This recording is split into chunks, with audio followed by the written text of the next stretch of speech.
Hello guys, como vocês estão? I'm teacher Paula Fabrício, sou professora de inglês aqui no Minha Escola na TV. E essa aula de hoje é para você, o nosso aluno do 6º ano. Peguem os seus materiais e vamos à nossa aula do dia. Essa aula, pessoal, é a aula de número 3. Are you ready? Vocês estão prontos? Mas vamos relembrar o que estudamos na aula passada. Na aula de número 2, nós trabalhamos o alfabeto em inglês. Vocês estão lembrados?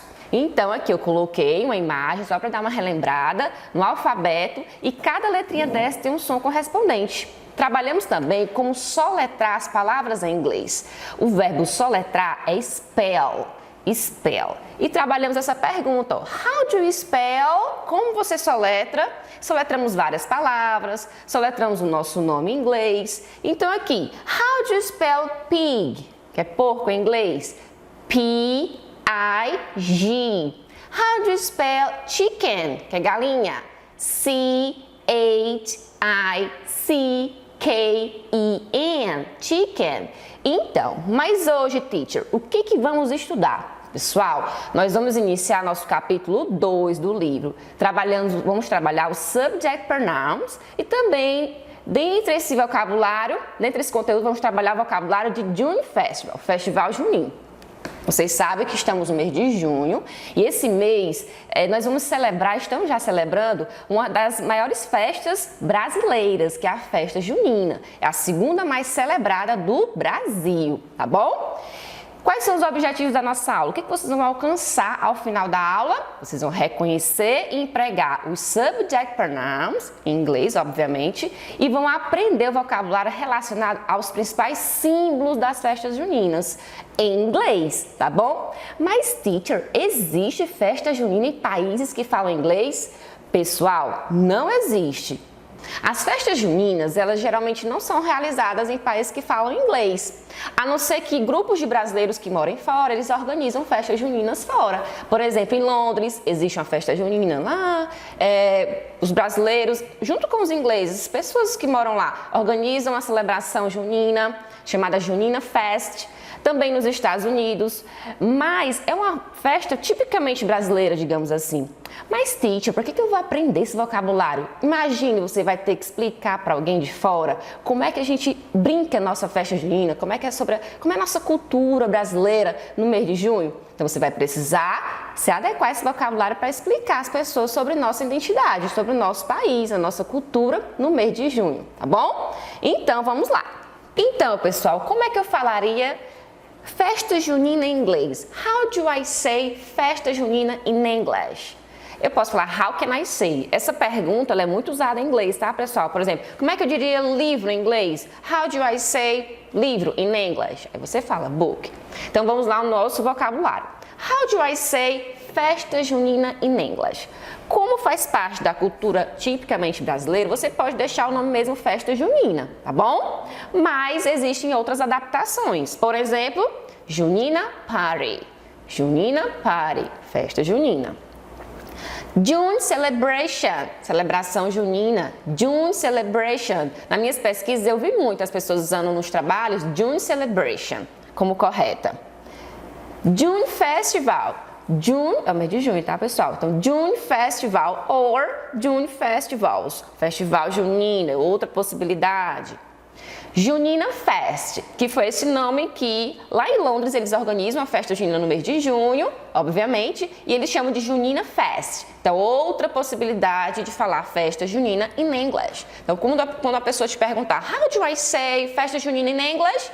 Junina Fest, June Celebration, June Festival, and so on. St. John's Festival. St. John Festival, Festival de São João. A gente comemora também no mês de junho o Santo São João.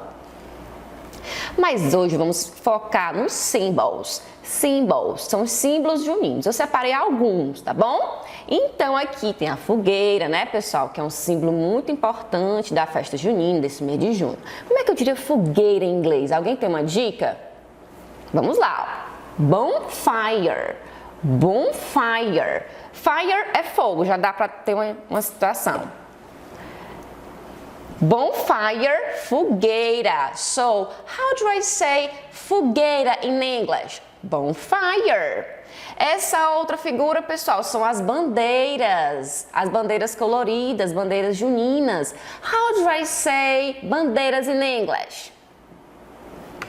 Flags. Flags. Eu coloquei no plural por conta que tem várias flags aí, mas bandeira, flag. Bandeiras, flags, tá bom? Então, how do I say fogueira in English? Bonfire. How do I say bandeiras in English? Flags. Muito bem.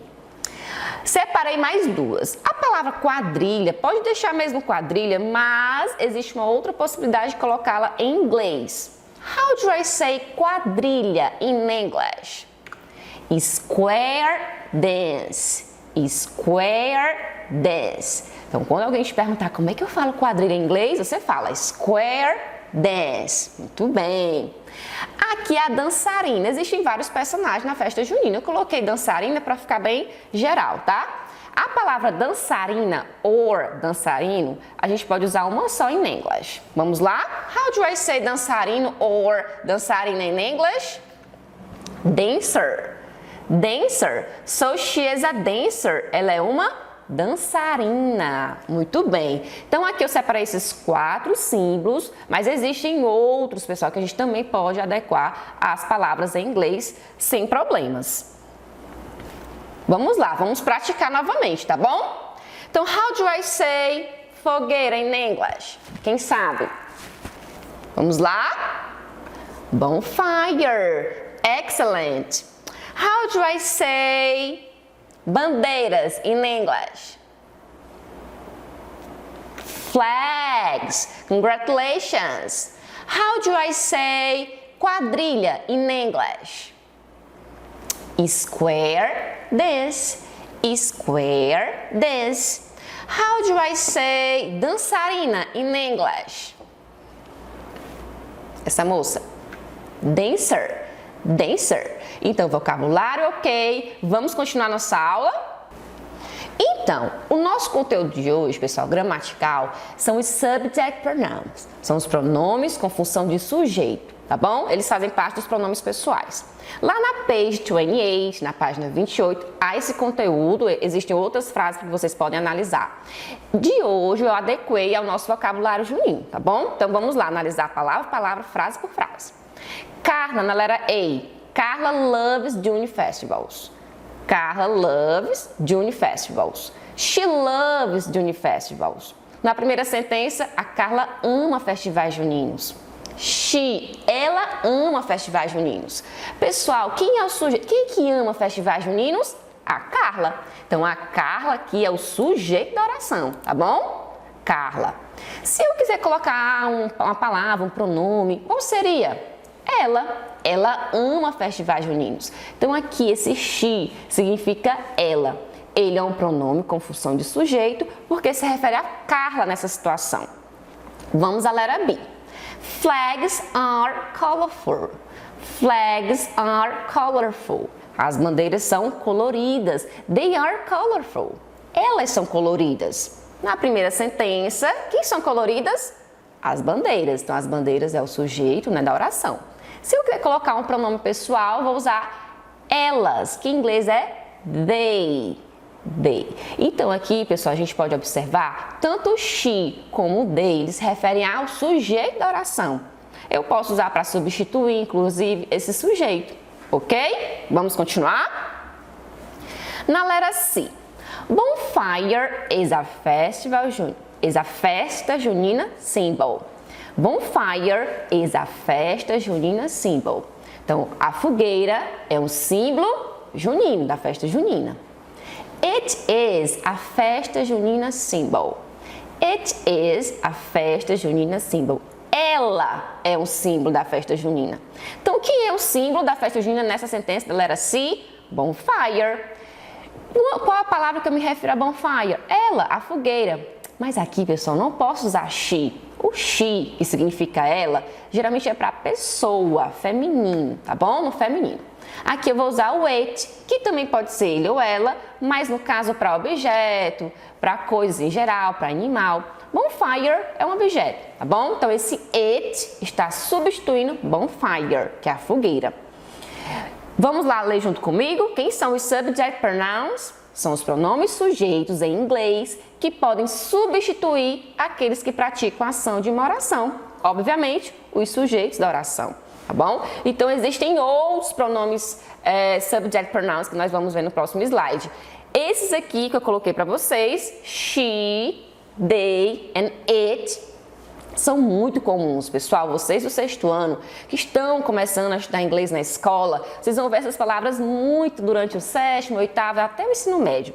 Um assunto que vocês vão ver lá no sétimo vai precisar desse conteúdo de pronomes. Como é que vocês vão conjugar verbos? Como é que vocês vão formar frases? Mostrar quem está fazendo o quê, sem conhecer os pronomes pessoais? Não tem como. Então, lembrando, she significa ela. They, eles ou elas, plural.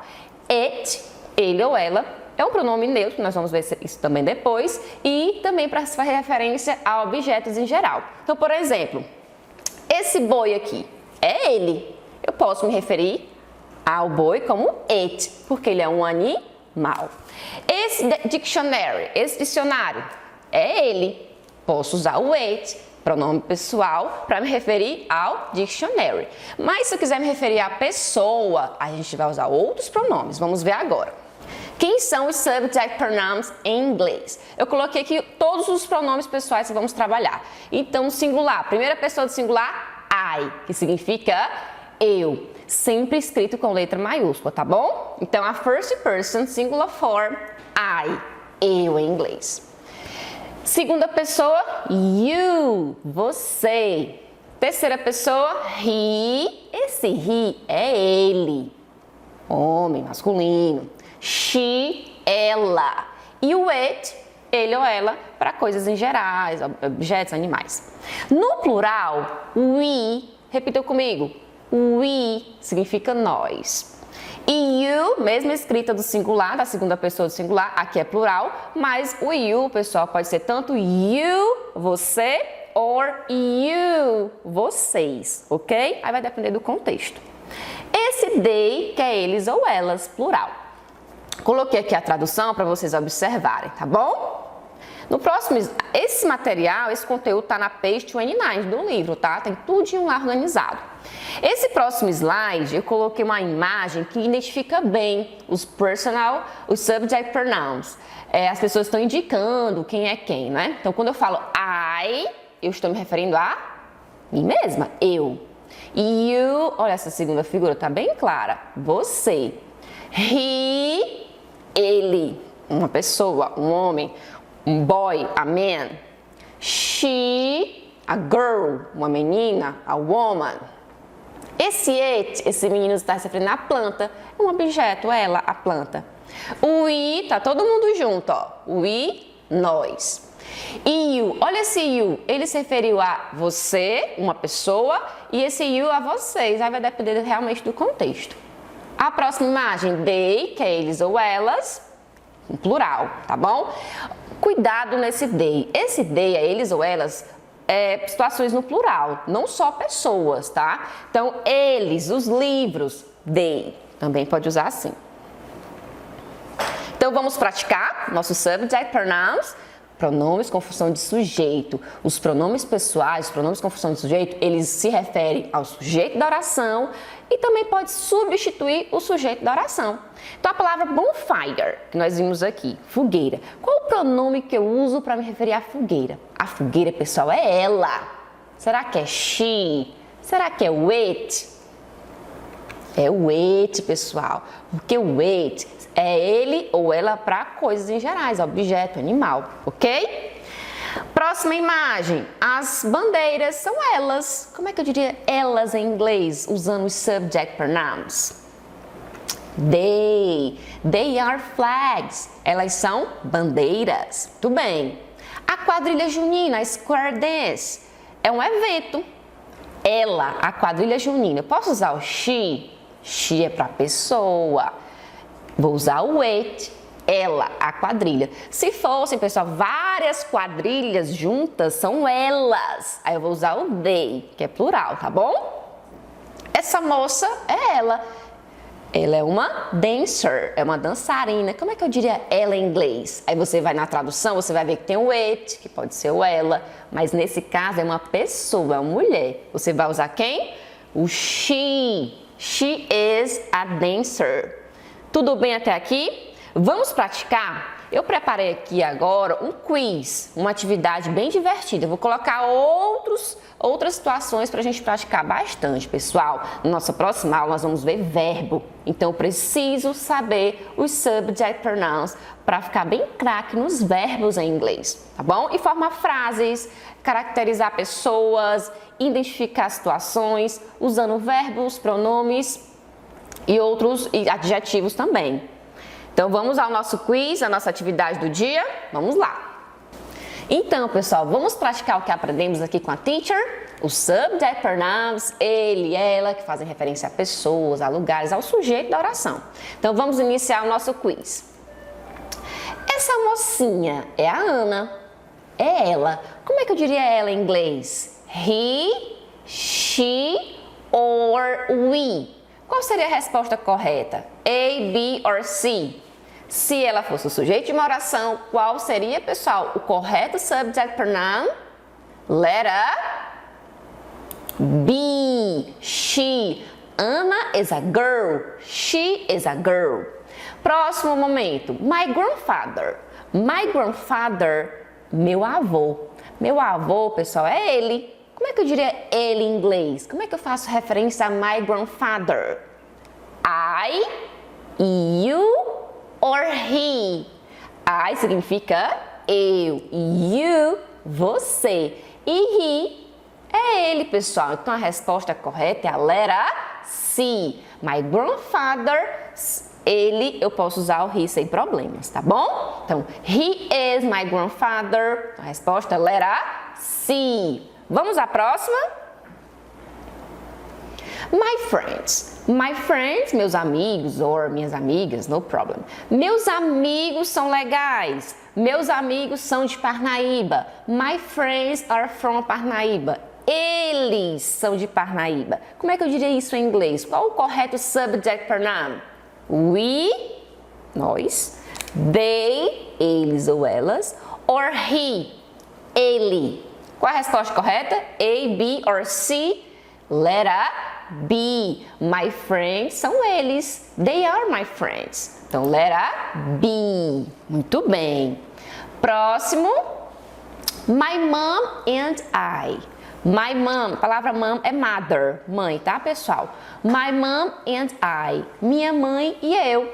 Minha mãe e eu somos nós. Como é que eu diria nós em inglês? She, they or we? Qual a resposta correta? A, B or C?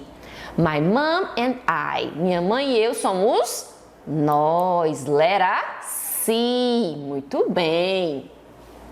A última, para encerrar nossa aula de hoje, vamos lá? My new ball. My new ball. Minha nova bola. Minha nova bola é ela, é um objeto. Será que é you, it or we?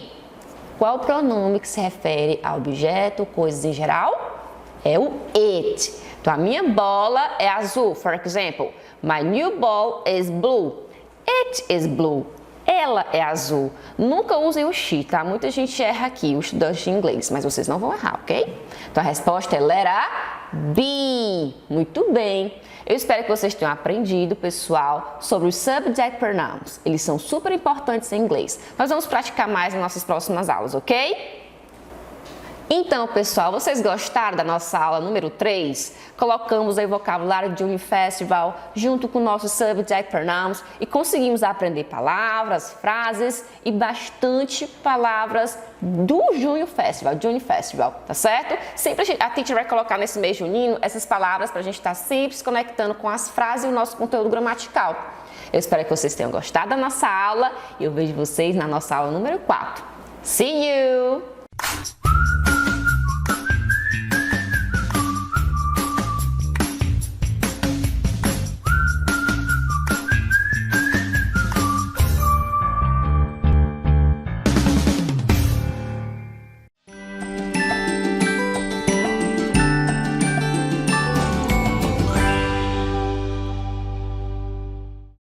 Bom dia, meus alunos e minhas alunas, como que vocês estão? Tudo bem com vocês? Pessoal, a gente vai iniciar hoje a nossa aula de número 6. E essa aula de número 6 é voltada para você, meu aluno do 6º ano. Pessoal, na aula de hoje a gente vai começar uma nova unidade do nosso livro didático. Essa unidade é a unidade 3 e vai falar um pouco sobre a Terra, o planeta que a gente vive e o Sistema Solar, que é todo o sistema que a gente tem ao redor do nosso planeta e que a Terra vai estar inserida, certo? Então vamos lá. Antes que a gente comece esse assunto, eu gostaria de retomar com vocês alguns conteúdos das nossas aulas passadas, antes daquelas aulas, temáticas das festas juninas.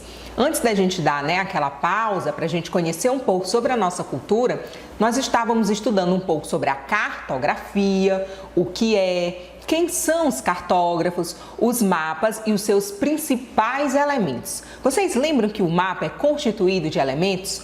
Fonte, título, altitude, latitude, enfim.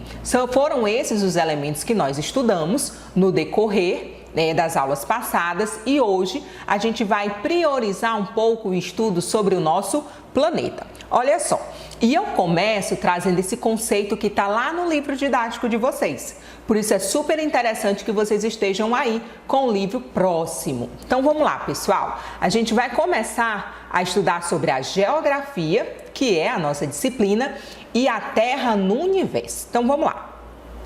A geografia, ela vai se dedicar, além de todos os outros conteúdos que a gente já explana, ao estudo de alguns aspectos da Terra em relação ao universo. Então, quando eu digo universo, percebam que é algo que vai comportar bem mais do que apenas o sistema solar.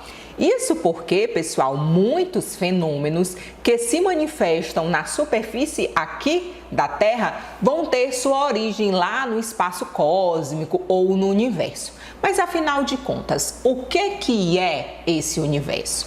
Pessoal, segundo o livro didático de vocês, esse é um conceito que está lá no livro didático, o universo é o conjunto de tudo aquilo que vai estar presente no espaço cósmico. Ele vai ser formado não apenas por planetas, mas estrelas, galáxias, asteroides, satélites e outros corpos celestes. Então eu trouxe aqui, pessoal, duas imagens. Nessa primeira imagem aqui que eu estou mostrando, focando para vocês, a gente tem a representação do nosso sistema solar. O nosso sistema solar, ele é formado por essa estrela maior, o Sol, Quando eu digo maior, não apenas no sentido de tamanho, mas também no sentido de luminosidade própria. E aqui eu tenho os planetas, que já deve ser um velho conhecido de vocês, os planetas, Mercúrio, Vênus, a própria Terra, que formam o nosso sistema solar. Aqui, nessa segunda imagem, eu já não tenho representações do nosso sistema solar. Eu tenho representações de galáxias, certo? O nosso sistema solar, ele está inserido em uma das galáxias, que é chamada até de Via Láctea. Não sei se vocês devem lembrar esse conteúdo lá do 4º, do 5º ano. Só que a Via Láctea, que é a que a gente vive, não é a única não, viu? Existe assim inúmeras, grande número mesmo, que nem os cientistas têm essa precisão de quantas galáxias existem. E aí eu trouxe essa representação para vocês verem aqui, esse conjunto de galáxias que existem. Olha só, pessoal, a Terra, que é o planeta o qual a gente vive, eu trouxe aí essa representação para vocês. Ela é um ponto, gente, minúsculo, bem pequenininho mesmo, na grande imensidão do universo. A Terra, junto com outros 7 planetas, elas vão compor o nosso sistema solar. E vocês me perguntam, professora, que planetas são esses? Vamos lá. Mercúrio, Vênus, Terra, que é o que a gente vive, Marte, Júpiter, Saturno, Urano e Netuno. Esses são os planetas que vão compor o nosso sistema solar. Só que olha só o detalhe, há outras condições favoráveis aqui ao nosso planeta, como a presença de água líquida, o oxigênio, né, que é o gás essencial para a nossa respiração, e o posicionamento que a Terra está. Ela não fica muito distante do Sol, isso faz com que a gente não congele de frio, e ela também não fica tão próxima ao Sol. Isso faz com que a gente não morra de tanto calor. Então, essa localização do nosso planeta gera boas temperaturas. E essas boas temperaturas, como consequência, fazem da Terra o único planeta com a presença de vida que se tem conhecimento. Não estou dizendo que não haja, mas até hoje o que os cientistas, né, descobriram até agora é que a Terra é o único planeta que há presença de vida como o ser humano conhece. Pode ser que futuramente se descubra, aí a gente não sabe. O que existe são suposições. O que a gente tem de fato até hoje é que a Terra é o único planeta que apresenta vida. Dando continuidade, vamos conhecer agora um pouquinho da Terra inserido no nosso sistema solar. Olha só, pessoal, a Terra ela vai ser o terceiro planeta mais próximo ao Sol. Lembra que eu falei que ele não fica tão perto, mas também não fica tão longe? Essa posição ela é ideal para as condições de vida. E também o quinto maior planeta do sistema solar. Ela fica apenas atrás de Júpiter, Saturno, Urano e Netuno. Esses outros planetas eles têm um tamanho maior que a Terra. Além dos planetas, outros corpos celestes, ou seja, os astros, enfim, fazem parte do nosso sistema solar. E exemplo disso, eu trago aqui para vocês os cometas e os satélites, detalhe, naturais. Há uma diferença do satélite natural para o satélite artificial. O satélite artificial nada mais é do que aquele que é o homem que constrói e manda lá para a órbita da Terra.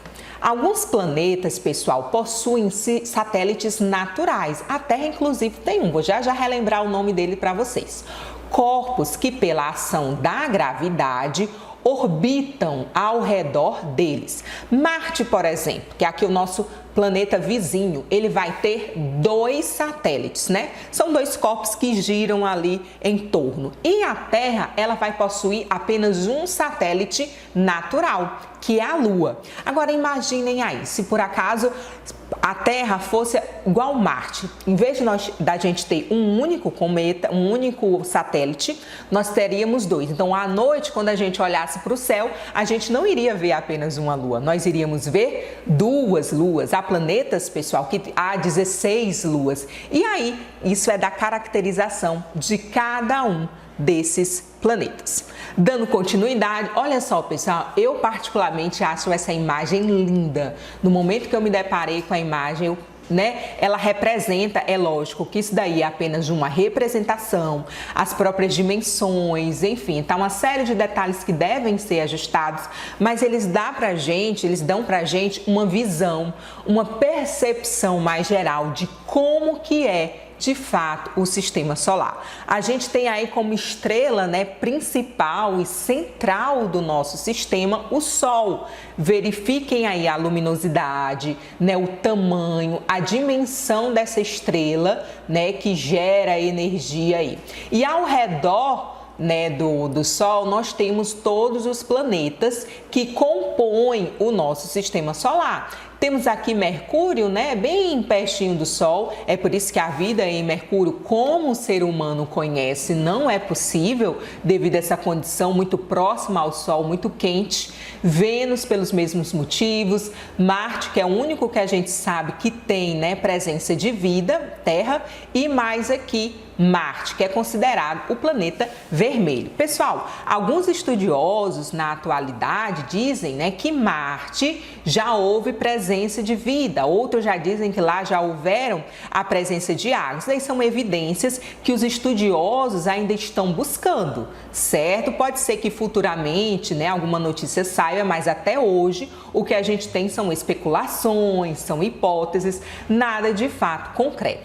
Percebam aí, pessoal, olhem só essa lista que eu estou mostrando para vocês, Essa lista é um cinturão de asteroides. São formações rochosas aqui, que ficam logo após Marte. E isso, pessoal, meio que impossibilita, eu não digo nem impossibilita, mas dificulta a exploração do homem a planetas mais longes da Terra.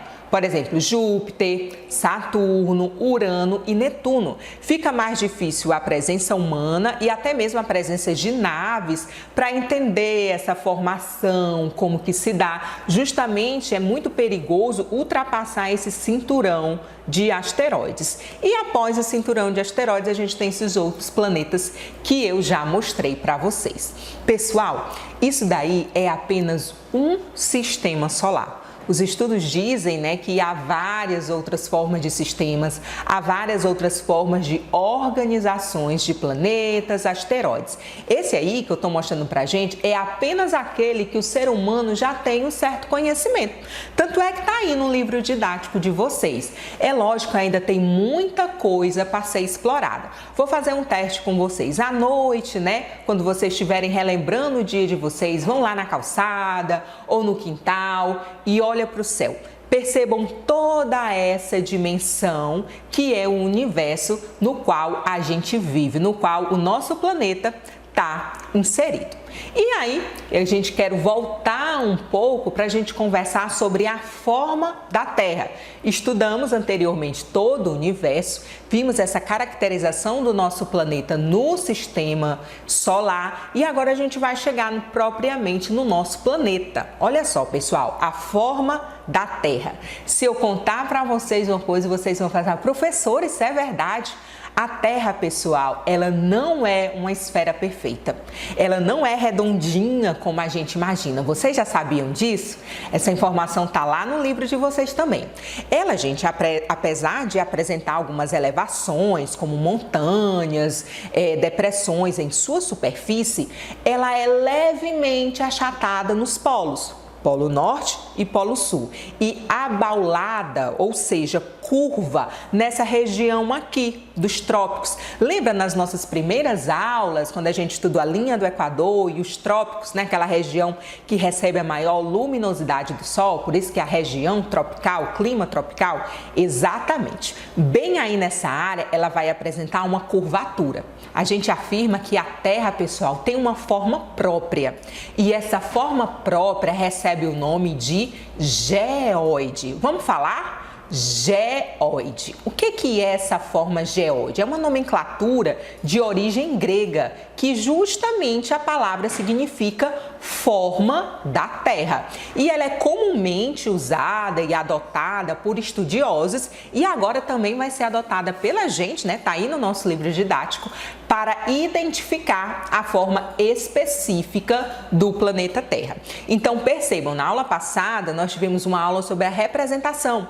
Estudamos sobre o globo, estudamos os planisférios, ali são diferentes representações do planeta, certo? Mas o nome realmente da forma que o nosso planeta ocupa é geóide. É uma nomenclatura, acho que um pouco nova. É importante que vocês até façam essa anotação aí no caderno de vocês. E aí, pessoal, o nosso planeta, além de ter toda essa caracterização, ele vai ter alguns movimentos próprios. E a gente vai conversar já já sobre cada um desses movimentos. Olha só, primeira coisa que você deve saber, a Terra, ela não está parada. Ela não fica parada e é o Sol que gira ao redor dela. Essa crença já existiu há muito tempo atrás. Hoje em dia não. O que a gente sabe hoje? Que ela não está parada. Ela tem esse formato esférico, né, que nós acabamos de aprender o nome, essa forma geóide, e ela vai girar ao redor de si mesma e vai também girar ao redor do Sol. Né? Esses são os principais movimentos que a Terra faz. A gente agora vai compreender de que forma esses movimentos do nosso planeta acabam influenciando a nossa vida. Ah, professora, mas a Terra gira, isso acontece alguma coisa na minha vida? Isso interfere alguma coisa na minha vida? Interfere sim. E a gente vai conhecer como agora. Olha só, primeiro eu vou apresentar para vocês o primeiro movimento que a Terra faz, que é o movimento de rotação. Olha só, pessoal, quero mostrar para vocês essa imagem. Analise essa imagem que está aí na tela de vocês. Aqui, percebam que ó, tem um eixo, né? Tipo uma estaca bem no meio do planeta, ó. Estão vendo aqui? ele passando, ele vai como se estivesse cortando a Terra de norte a sul. Aqui pelo meu globo, percebam o que é esse eixo? Isso aqui, ó. Ela está levemente inclinada, ou seja, tortinha para um lado, levemente inclinada, certo? Então, esse movimento de rotação, a Terra vai girar em torno desse eixo, ou seja, em torno dela mesma. Esse eixo, gente, que é um eixo imaginário, ele de fato não existe, ele une a Terra do norte, que é essa parte aqui de cima, até o sul. E para a Terra conseguir fazer esse giro completo, né, esse movimento completo, ela dura cerca de 23 horas, 56 minutos e 4 segundos. Esse período, pessoal, ele vai corresponder a um dia do nosso calendário. Então, se o mês tem 30 dias, significa dizer que naquele mês a Terra deu 30 voltas ao redor do seu eixo. Por causa, gente, do formato esférico do nosso planeta, né, meio arredondada, essa forma geóide, enquanto uma das faces da Terra é iluminada pelo Sol, a outra face não vai receber luz solar, igual como vocês estão vendo aí na figura. Olha só, essa luminosidade aqui, ela representa o Sol. Percebam, e aqui é o nosso planeta. Vejam aí que aqui a gente tem o continente americano, América do Sul, Brasil inclusive. Olha só, nós estamos de frente para o Sol. Isso significa o quê? Que é dia aqui. E essa parte escura, professora, ela não recebe a luminosidade? Nesse momento não. Então significa dizer que essa parte do planeta que está escuro é a parte da noite. Quando a Terra fizer o movimento, igual como eu expliquei para vocês, aquela parte que era a noite estará recebendo a luminosidade do Sol e o Brasil que estava durante o dia vai ser o período noturno. Então percebam, pessoal, esse movimento de rotação, ele vai dar origem aos dias e às noites também, certo? Enquanto o dia recebe essa luminosidade, recebe essa face iluminada, a parte não iluminada recebe a nomenclatura de noite. E assim a gente se organiza as nossas atividades. Qual é o momento que eu vou à escola? A gente, né, organiza a nossa rotina baseado nisso. O momento de ir à feira, o momento de ir ao mercado, as lojas se organizam também, se reorganizando dessa forma. E assim dá toda uma estrutura para a gente se organizar socialmente. Compreenderam a questão do movimento de rotação da Terra, que é o movimento que a Terra faz em torno de si mesma, em torno desse eixo. E agora a gente vai conhecer um pouco sobre o movimento de translação da Terra. Vamos falar? Translação. O que é esse movimento? É o movimento que a Terra vai fazer, só que agora, pessoal, ao redor do Sol. Exatamente. Olha aí a figura, ó. Aqui a gente tem o Sol. Não é que existam quatro terras, não, viu, gente? Isso daí é só uma simulação desse movimento ao redor do Sol. E esse movimento, pessoal, ele leva em torno de 365 dias, 5 horas, 48 minutos e 46 segundos. Esse intervalo de tempo é chamado de ano solar, que foi justamente, né, criado, elaborado a partir dele o nosso calendário. Então, para facilitar, os astrônomos, eles arredondaram o ano para 365 dias. Essas 6 horinhas, mais ou menos, né, restantes, são somadas e incorporadas a cada 4 anos, lá no mês de fevereiro. E é por isso que de 4 em 4 anos, o mês de fevereiro não encerra no dia 28, ele vai encerrar no dia 29. E quando esse mês de fevereiro tem 29 dias, o ano acaba tendo 366 dias e recebe a nomenclatura de ano bissexto. Esse movimento, pessoal, também dá origem às estações do ano, conforme a figura mostra aí. E aí, pessoal, gostaram da aula de hoje? Muito conteúdo, né? Mas não se preocupe. Hoje a gente vai ficar por aqui. Vocês terão essa semana para dar uma lida nesse material, ver o que o livro de vocês traz, conversar com os professores de vocês. Não esqueçam, faça as atividades solicitadas pelos professores e eu aguardo vocês na nossa próxima aula. Fiquem atentos os dias. Um grande abraço, até a próxima e se cuidem. Tchau!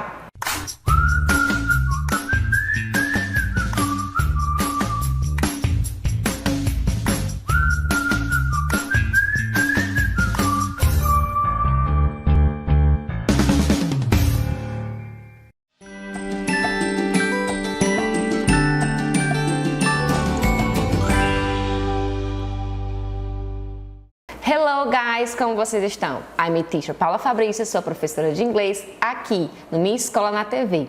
E essa aula de hoje, pessoal, é para você, o nosso aluno do 7º ano. Peguem o material de vocês e vamos à nossa aula do dia. Essa aula de número 5. Are you ready? Vocês estão prontos?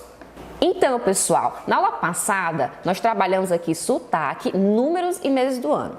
No sotaque em inglês, eu separei 2 áudios, de 2 mulheres falando inglês, 2 mulheres de lugares diferentes, Papua Nova Guiné e a outra da África. Vocês perceberam que elas falavam inglês, mas cada uma de um jeito diferente na hora de pronunciar. Mas a gente conseguia entender perfeitamente tudo o que estava acontecendo, tá bom?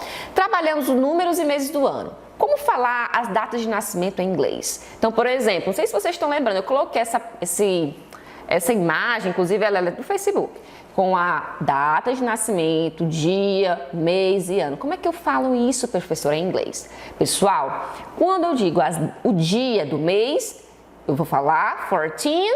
Não, vou colocar o número ordinal. 14th. TH no final para indicar o número ordinal. Então, esse Mark, esse cara, ele nasceu em maio. He was born on May. Coloquei também um áudio dos meses do ano. Vocês estão lembrados?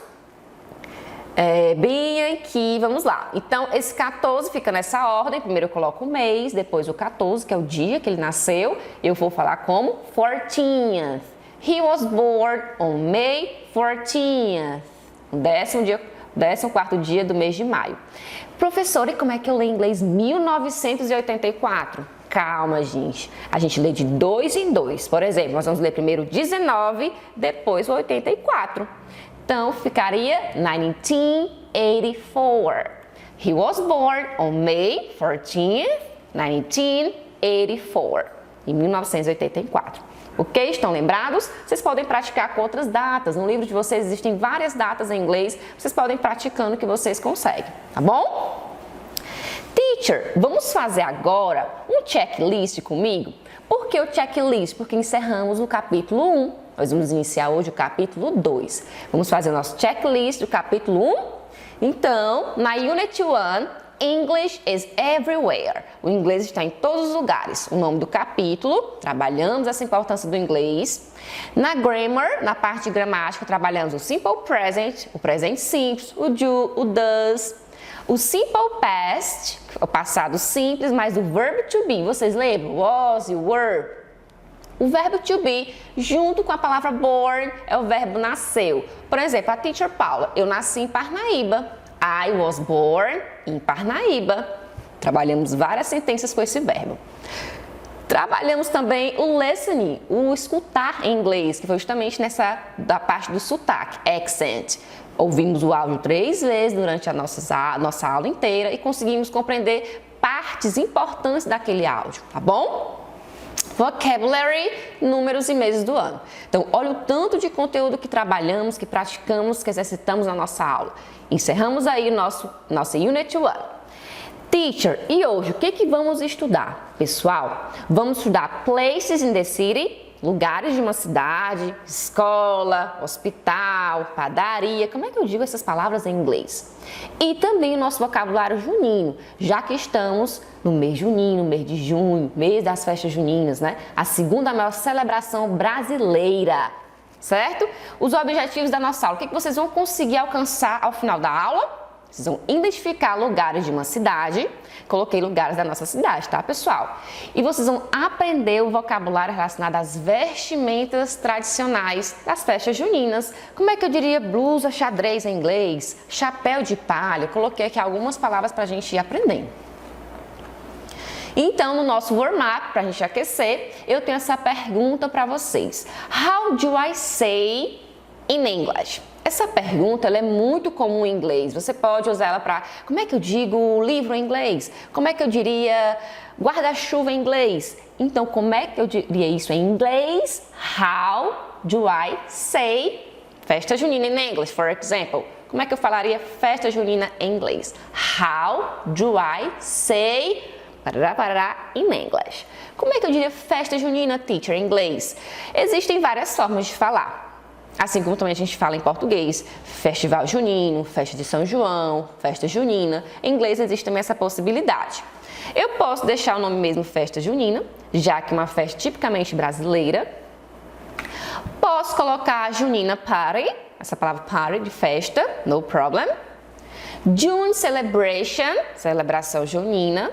So, how do I say festa junina in English? June celebration. Posso usar June Festival, festival junino, né, pessoal? Mês de junho aparecendo na nossa aula. Junina Fest, inclusive eu já vi essa expressão usada em uma festa em Londres, eles comemoram a festa junina. St. John's Festival, festival de São João, já que no mês de junho a gente comemora 3 santos católicos, São João, Santo Antônio e São Pedro, ok? Vamos ao nosso vocabulário do dia. Typical clothes, roupas típicas da festa junina. Coloquei 3 aqui opções. Vamos lá. Chapéu de palha. Teacher, mas tem como falar chapéu de palha em inglês? Tem, pessoal. Straw hat. Straw hat. Vou colocar o áudio de uma outra pessoa falando essa palavra, tá bom? Escutem. Straw hat. Straw hat. Escutaram? Straw hat.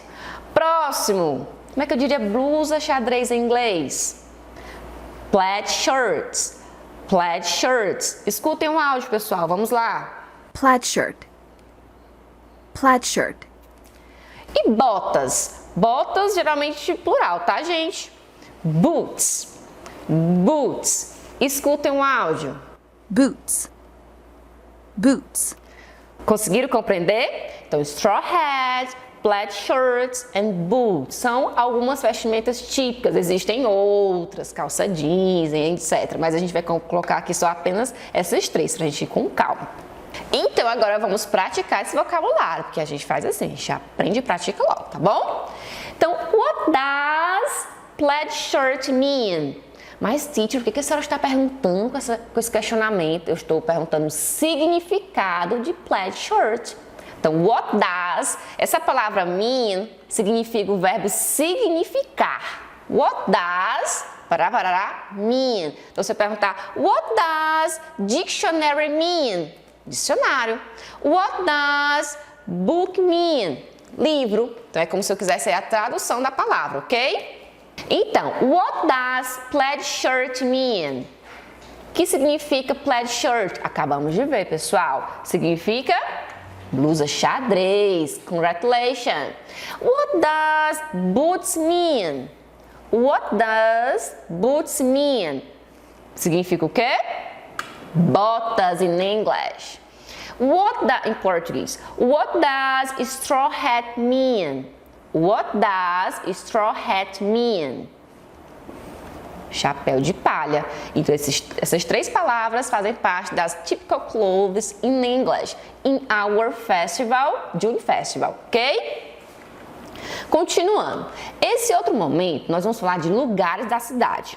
Places in the city. Existem vários lugares que formam a cidade, que fazem parte da nossa cidade. Eu escolhi hoje uns espaços que geralmente as pessoas brincam a festa junina, tá bom? Nos outros momentos a gente vai trabalhar outros lugares também. Então, por exemplo, no quadrilhódromo, é uma praça. Como é que eu diria praça em inglês? Pessoas brincam no quadrilhódromo na festa junina. Square. Square. Então, por exemplo, Praça da Graça. Praça Santo Antônio, Santo Antônio Square. Praça Manduladino, Manduladino Square. Praça da Graça Square. A palavra square significa praça e as pessoas play the Juni Festival in the square. Outra situação, ó, essa quadra, pessoal, é do Roland, tá? Escolhi aqui uma quadra que as pessoas também brincam festa junina lá, tá bom? Então, como é que eu diria quadra? Quadra poliesportiva em inglês. As quadras, existem vários tipos de quadra. Eu coloquei a poliesportiva porque elas é digamos assim, um nome genérico, tá bom? Para todo tipo de quadra. Mas existe quadra de tênis, quadra de handball, aí são outras situações para falar em inglês. Então, quadra poliesportiva, sport court. Sport court. Quadra poliesportiva. As pessoas play the Juni Festival Sport Court. Coloquei mais 2 espaços aqui. Where do people play the Juni Festival? Theater. Theater. No teatro. Olha o Teatro Saraiva. Saraiva Theater. Teatro Saraiva. Existem também outros teatros na cidade. Nós podemos ver nas nossas próximas aulas. Então, essa palavrinha bem perigosa em inglês, complicada muitas vezes de falar. Theater. Theater. Onde mais brincamos a festa junina? Na escola, pessoal. Eu coloquei a escola CAI, que é a escola que eu também trabalho. School, essa palavra todo mundo conhece. School. Tudo bem até aqui no nosso vocabulário? Vamos novamente? Vou voltar aqui, tá? Então, como é que eu diria mesmo praça em inglês? Square. Square. Sport court, quadra poliesportiva. Theater. Theater é o teatro. School é a escola.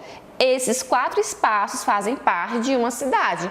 Place in the city. Ai, teacher, mas tem tanto espaço na cidade. Banco. Tem, pessoal, mas a gente colocou aqui, nesse momento, apenas onde as pessoas geralmente brincam a festa junina, tá bom? Eu vou agora usar aquela minha pergunta do mean, tá certo? What does sport court mean?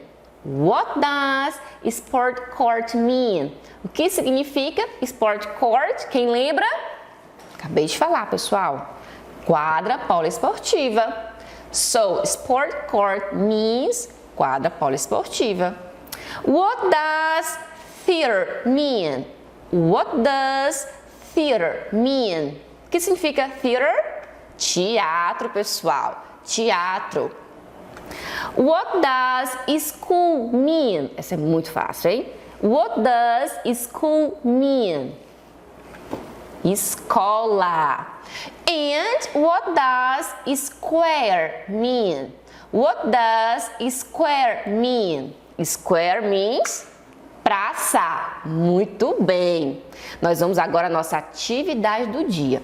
Nessa atividade, eu coloquei outros espaços em inglês que não estão nesse conteúdo, mas eu tenho certeza que vocês vão conseguir compreender. Vocês vão identificar o lugar que a pessoa está, vocês vão identificar o lugar e depois vão fazer a correspondência em inglês, ok? Tudo bem até aqui? Então vamos à nossa atividade do dia. Vamos ao nosso quiz que eu preparei para vocês. Então vamos iniciar. My brother works at the... Olha esse cara, ele trabalha onde? My brother works at the university. Na universidade. Hospital. No hospital ou numa school, numa escola. Qual é o lugar da cidade que esse moço, deve ser um doctor, ele trabalha? A, B or C? Então, my brother works at the hospital, letra B, e trabalha em um hospital. Essa palavra em inglês ela é idêntica ao português, mas muda na hora de a gente pronunciar a palavra, ok? Próximo momento, my friend works at the. My friend works at the. Então, meu amigo trabalha em uma drugstore, bakery or bank. Drugstore é farmácia, pessoal. Bakery é a padaria e bank está na cara, é o banco. Então, onde será que ele trabalha? Letra A, letra B ou letra C? Letra B, bakery. My friend works at the bakery. Letra B, muito bem. Próximo momento, vamos lá. My sister works at the. My sister works at the. Então, a minha irmã trabalha em uma store, club ou drugstore. Store é loja. O club é o clube, está bem na cara também essa palavra. E drugstore, como eu acabei de falar, é uma farmácia. Onde, pessoal, ela trabalha? Letra A, letra B ou letra C? My sister works at the store. My sister works at the club. Or my sister works at the drugstore. Letra A. My sister works at the store. A minha irmã trabalha em uma loja. Pessoal, uma dica para vocês. As palavras em inglês, muitas terminam em E. Mas esse E a gente não pronuncia ele não, tá? Não é story, pelo amor de Deus. É store, certo? Vamos à próxima. Letra A. Próximo momento, vamos lá. My uncle works at the. My uncle works at the. Uncle, pessoal, é tio. Então, meu tio trabalha em uma. My uncle works at the club, church or school. Club, church or school. Club é o clube. Church é um lugar da cidade que significa igreja. E school, como vocês já viram, é escola. Então, my uncle works at club, my uncle works at church, or my uncle works at school. Resposta letra B. Meu tio trabalha, ele tem o trabalho dele em uma igreja. Então, letra B. Church. Church. Vamos ver se tem mais uma. Tem, pessoal. My grandfather works at. My grandfather works at. Então, meu avô trabalha em uma. Olha essa imagem. Onde será que ele trabalha? Library, hospital or school. Library, biblioteca, tá, pessoal? Hospital, tá na cara, né? Hospital. E school é a escola. Onde será que meu avô trabalha? Olha para essa imagem. My grandfather works at library. My grandfather works at hospital. Or my grandfather works at school. Qual seria a resposta correta? A, B or C? Resposta letra C. My grandfather works at school. Muito bem. Gostaram do nosso quiz? Deu para identificar aqui nesse quiz outras palavras que identificam lugares de uma cidade, que se relacionam a lugares de uma cidade. E assim a gente aumentou o nosso vocabulário. Então, gente, trabalhamos nessa aula número 5 com vocês aqui no 7º ano, lugares de uma cidade, place in the city, bakery, hospital, drugstore, square, que é praça. Trabalhamos o nosso vocabulário junino, que a gente não pode deixar de trabalhar por conta do mês que estamos vivendo. E também como identificar, como correlacionar esse vocabulário com os lugares da cidade. Além das roupas, typical clothes, in Junior Festival. Bom, então eu aguardo vocês na nossa próxima aula. Espero que vocês tenham gostado da aula de hoje. See you!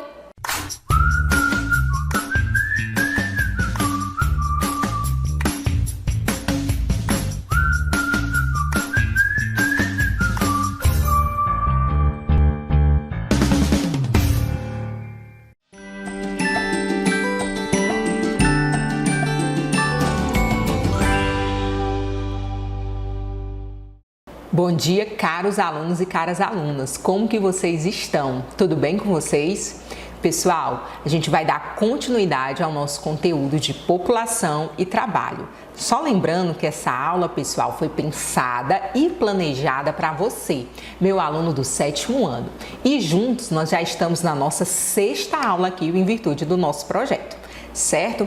Na aula de hoje a gente vai continuar conversando sobre população e trabalho e vamos conhecer alguns aspectos conceituais da PEA, que é a população economicamente ativa. Vamos entender quem compõe essa população economicamente ativa e vamos entender o posicionamento de mulheres e crianças inicialmente no mercado de trabalho. Olha só, pessoal, nas aulas passadas, nós já estávamos conversando sobre população brasileira. A gente viu que a origem dessa população, esse crescimento e como que essa população se distribui em todo o nosso território nacional. E na aula de hoje, a gente vai continuar estudando sobre população e a gente vai ver o quê? Como que essa população está dividida nos setores de produção. Vamos conhecer um pouquinho sobre isso? Olha só, pessoal, esse conteúdo está lá no livro didático de vocês. Uma das formas de estudar a população de um país, que é o que a gente está fazendo aqui na nossa aula de geografia, é classificá-la de acordo com os setores de produção. Então, a gente tem, em todo o âmbito de trabalho, alguns setores que vão fazer a divisão de onde cada pessoa ocupa determinado lugar. Nós temos o quê? O setor primário, que vai reunir as atividades agropecuárias, extrativistas, a pesca e a silvicultura, o cultivo de alimentos. Nós teremos também o setor secundário, que vai abranger as atividades relacionadas à indústria e à construção civil. Teremos também o setor terciário, que agrupa as atividades de comércio e prestação de serviço, como o sistema bancário, a administração pública, as atividades de saúde, educação, saneamento básico, transporte, telefonia. Isso daí, pessoal, é o que de fato a gente tem já consagrado, mas olha só a novidade que o livro didático de vocês está trazendo. Em razão dos avanços científicos e tecnológicos, nessa explosão da tecnologia, alguns geógrafos e estudiosos hoje já estão apontando a existência de um setor quaternário. Eita, professora, existe essa nomenclatura? Existe, tá aí no livro didático de vocês. E esse setor quaternário, ele abarca quais as atividades?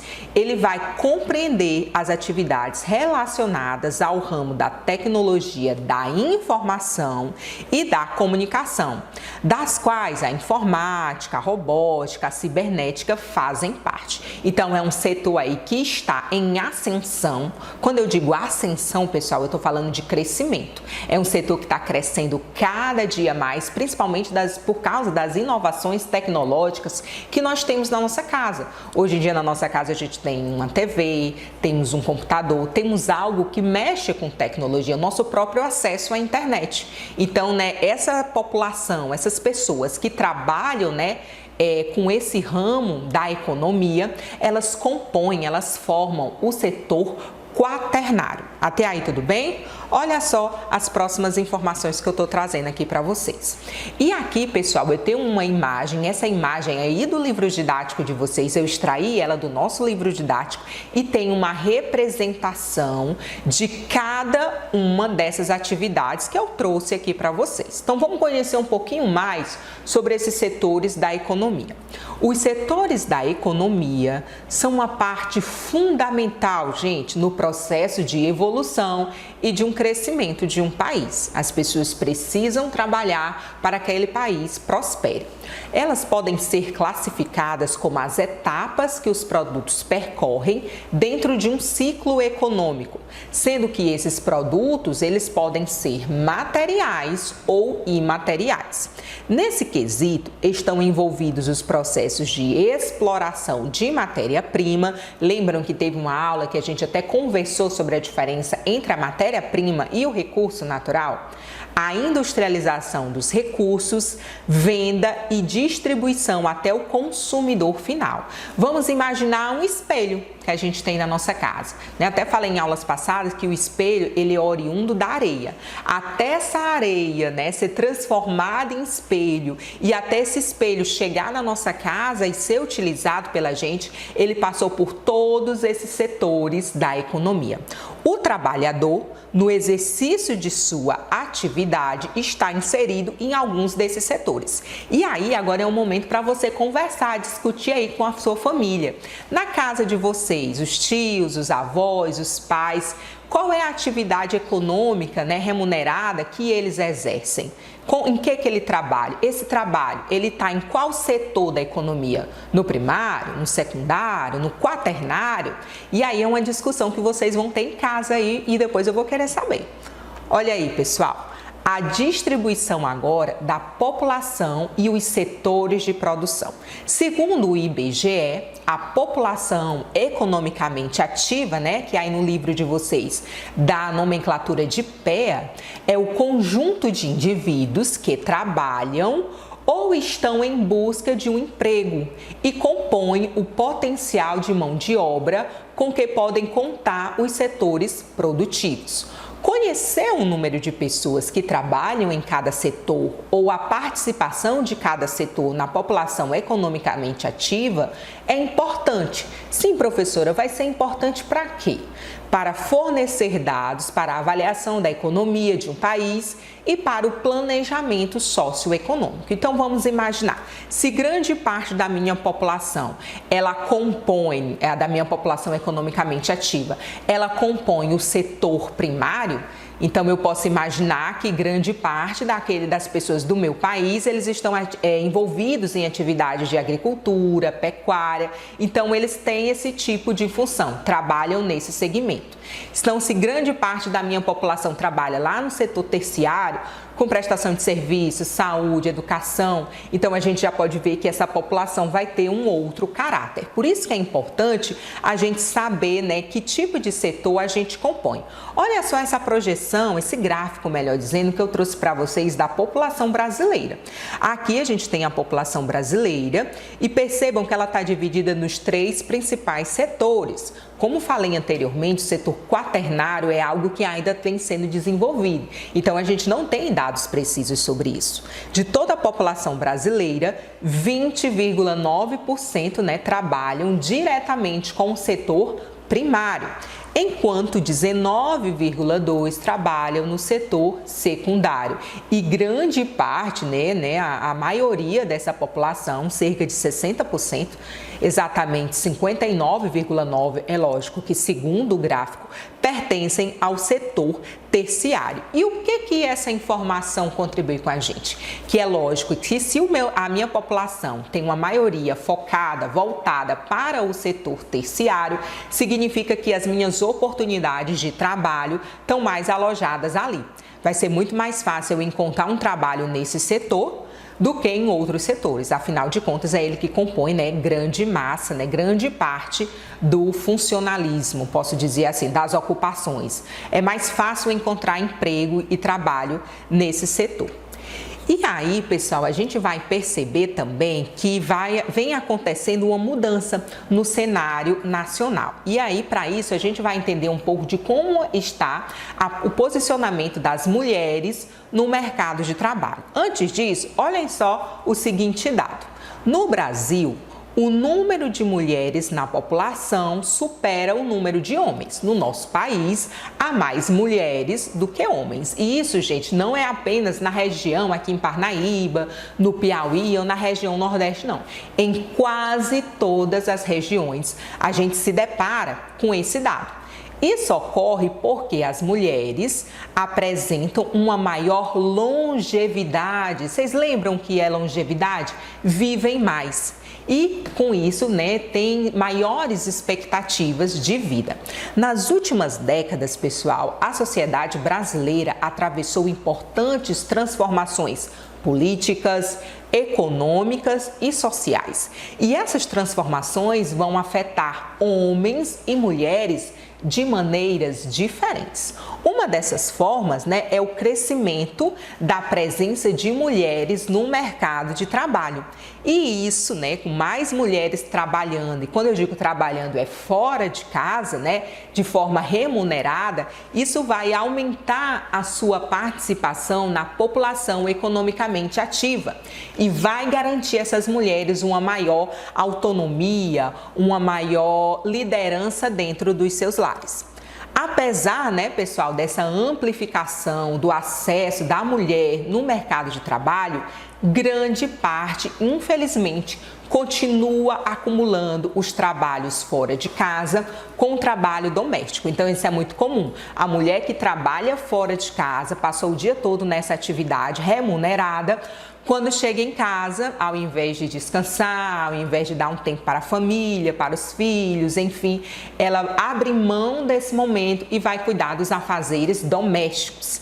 E esses afazeres domésticos, né, que é a própria nomenclatura que tem no livro de vocês, ela vai gerar uma sobrecarga de trabalho. Ou seja, elas vão trabalhar 2 vezes. E isso, gente, vai acabar influenciando diretamente na possibilidade de conseguirem outros empregos e de ocuparem melhores postos no mercado de trabalho. Infelizmente, as diferenças, né? Essas diferenças a gente também vai encontrar quando a gente pensa nos salários. Então, hoje nós já temos sim mulheres ocupando cargos de chefia, funções que antes só eram destinadas a pessoas do sexo masculino. No entanto, o salário não está correspondendo da mesma forma.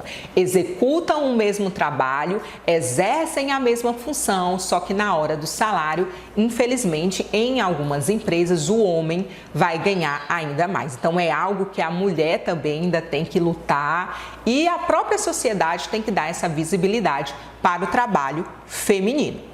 Outra questão, gente, a gente também vai encontrar esse mapa aí, pessoal, que eu trouxe, ele também é do livro didático de vocês. Percebam, olha o título desse mapa. Brasil, mulher como chefe de família. O que é ser uma chefe de família? Chefe de família aqui vai ser aquela pessoa que vai sustentar, né, dar subsídio para que aquela família sobreviva. Olha a informação que tem no livro didático de vocês. No Brasil, o aumento da participação das mulheres no mercado de trabalho e sua maior autonomia financeira vem contribuindo para o aumento de famílias chefiadas por mulheres. Isso é, vem crescendo a proporção de famílias que têm a mulher como a responsável pelo sustento da casa. E isso significa o quê? Cada vez mais a situação de não terem pessoas do gênero masculino como chefes de família. Então, é um dado, pessoal, que vem crescendo muito nos últimos anos. O que a gente tinha? Vocês podem até conversar isso com os pais, os avós de vocês. Qual era o modelo familiar que nós tínhamos aqui no Brasil? A mãe ficava em casa cuidando dos filhos e o pai saía de casa em busca desse sustento. Então, com essa mudança de mercado de trabalho, né, com todas essas mudanças que eu já falei anteriormente, não apenas no setor financeiro, mas social, as mulheres, né, elas saíram das suas casas e foram atrás de desenvolver funções remuneradas. E isso, gente, acaba, né, influenciando num dado que eu trouxe na aula passada. O número de filhos que as mulheres, né, tinham, ele caiu. Fiz até aquela brincadeira com vocês. A minha avó, ela teve 10 filhos. A minha mãe só teve 2. Eu só tive 1. Então, essa proporção está cada vez mais diminuindo, né? Façam aí, perguntem para a família de vocês. Mãe, pai, quantos filhos teve a minha avó? Quantos irmãos você tem? E aí vocês conseguem fazer essas comparações. Então, com uma mulher ocupando cargos, né, tendo a sua remuneração, está sendo muito mais crescente, né, o número de mulheres que são responsáveis pelo sustento da sua casa. E isso significa, né, que elas não estão mais, eu não digo que precisando, mas não vivem mais na submissão de alguém do gênero, do sexo masculino. E aí, pessoal, nesse mapa, né, que eu comecei falando aqui para vocês, é a figura 17 do livro didático de vocês. Percebam que a gente tem o mapa do Brasil e aqui a gente tem a legenda, né? Quando a gente se depara com um mapa desse, a gente vai ver as informações trazidas na legenda. Olha só, pessoal, o que traz aqui nessa legenda? Que são os domicílios, ou seja, as casas chefiadas por mulheres. E a gente vê quanto mais forte, né? Quanto mais o tom é escuro, mais perceba que é o número de mulheres que chefiam. A gente tem aí na Bahia, Pernambuco, Sergipe e Rio de Janeiro são os estados que possuem o maior número de famílias, né, lares chefiados, bancados, né, que tem uma mulher como a responsável financeira.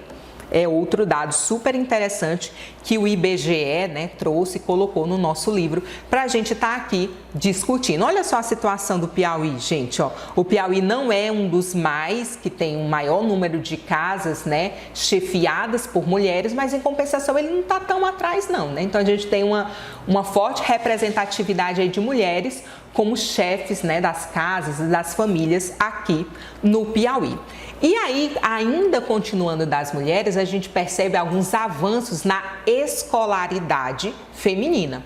Para isso, eu também trouxe esse gráfico que está no livro de vocês, que é Brasil, pessoas com 25 anos ou mais de idade, com a escolaridade completa. Quando eu falo a escolaridade completa, eu não estou falando apenas de educação básica, até o ensino médio. Eu também estou falando de ensino superior, que são as informações que tem aí no gráfico do livro de vocês. Olha só, pessoal, no Brasil, as mulheres vêm superando os homens nos indicadores educacionais. As mulheres tendem a ter mais qualificação para entrar no mercado de trabalho, mas isso, infelizmente, acaba não sendo revestido nos seus salários. Elas ainda não possuem um salário mais elevado. Embora muitas estejam alcançando cargos de chefia, uma parcela expressiva de mulheres ainda ocupa postos de trabalho com menor nível de proteção social, ou seja, sem até mesmo a carteira assinada. O número de mulheres que trabalham sem ter a carteira assinada é um número muito grande. Como é o caso, pessoal, de muitas trabalhadoras domésticas, apesar de que hoje é lei, né? Ela tem que trabalhar com a carteira assinada, mas infelizmente elas acabam recorrendo a não ter essa garantia em busca do seu sustento e até mesmo naquela responsabilidade de levar o sustento para sua casa. E assim, deixando um pouco de falar das mulheres, a gente vai falar um pouco sobre o trabalho infantil no Brasil. Lá no começo da nossa aula, eu disse que a gente ia falar de trabalho, a gente viu um pouco de como essas mulheres estão, né, representadas, e aí a gente vai começar a falar um pouco da criança. No Brasil, pessoal, tanto a nossa Constituição Federal como o ECA, que é o Instituto da Criança e Adolescente, proíbem expressamente o trabalho infantil, permitindo o trabalho de aprendizes apenas a partir dos 14 anos. Apesar do trabalho infantil ter diminuído nos últimos anos, já foi bem maior o número, em 2015, pessoal, não está com quanto tempo assim não, haviam cerca de 2,7 milhões, isso mesmo, milhões, de crianças e adolescentes na idade entre 5 e 17 anos trabalhando. Esses menores, além de terem sua formação escolar prejudicada, uma vez que não vão para a escola porque tem que trabalhar, muitas vezes estão expostos, melhor dizendo, a ambientes de trabalhos que acabam comprometendo o seu desenvolvimento biológico e psicológico, como é o caso aí dessas imagens, né? Criança trabalhando na produção de farinha, na lavoura. E quando eu digo, pessoal, o trabalho infantil, eu estou falando daquele trabalho remunerado, não é aquele trabalho de ajudar a mãe numa atividade em casa, não. Esse trabalho aí de ajudar a mãe em alguma atividade em casa, né, é algo que você pode fazer até mesmo para ajudar na organização do seu lar. Ele é um trabalho bem-vindo, né? Afinal, você desfruta daquela casa, você também tem que zelar por ela. Quando eu falo aí de trabalho infantil, é justamente o trabalho remunerado. Se a criança não trabalhar, ela não se alimenta, ela não tem condições, ela não pode contribuir com aqueles que moram com eles. Muitas informações hoje, né, pessoal? Então, eu vou dar uma pausa por aqui, vou pedir para vocês relerem esse conteúdo no livro de vocês. Conversem com os professores, vejam se tem alguma dúvida e se tiver, eu vou estar muito feliz em estar respondendo. Façam as leituras e as atividades que os professores irão propor nos momentos com vocês. Eu aguardo vocês na nossa próxima aula. Um grande abraço, se cuidem e até a próxima!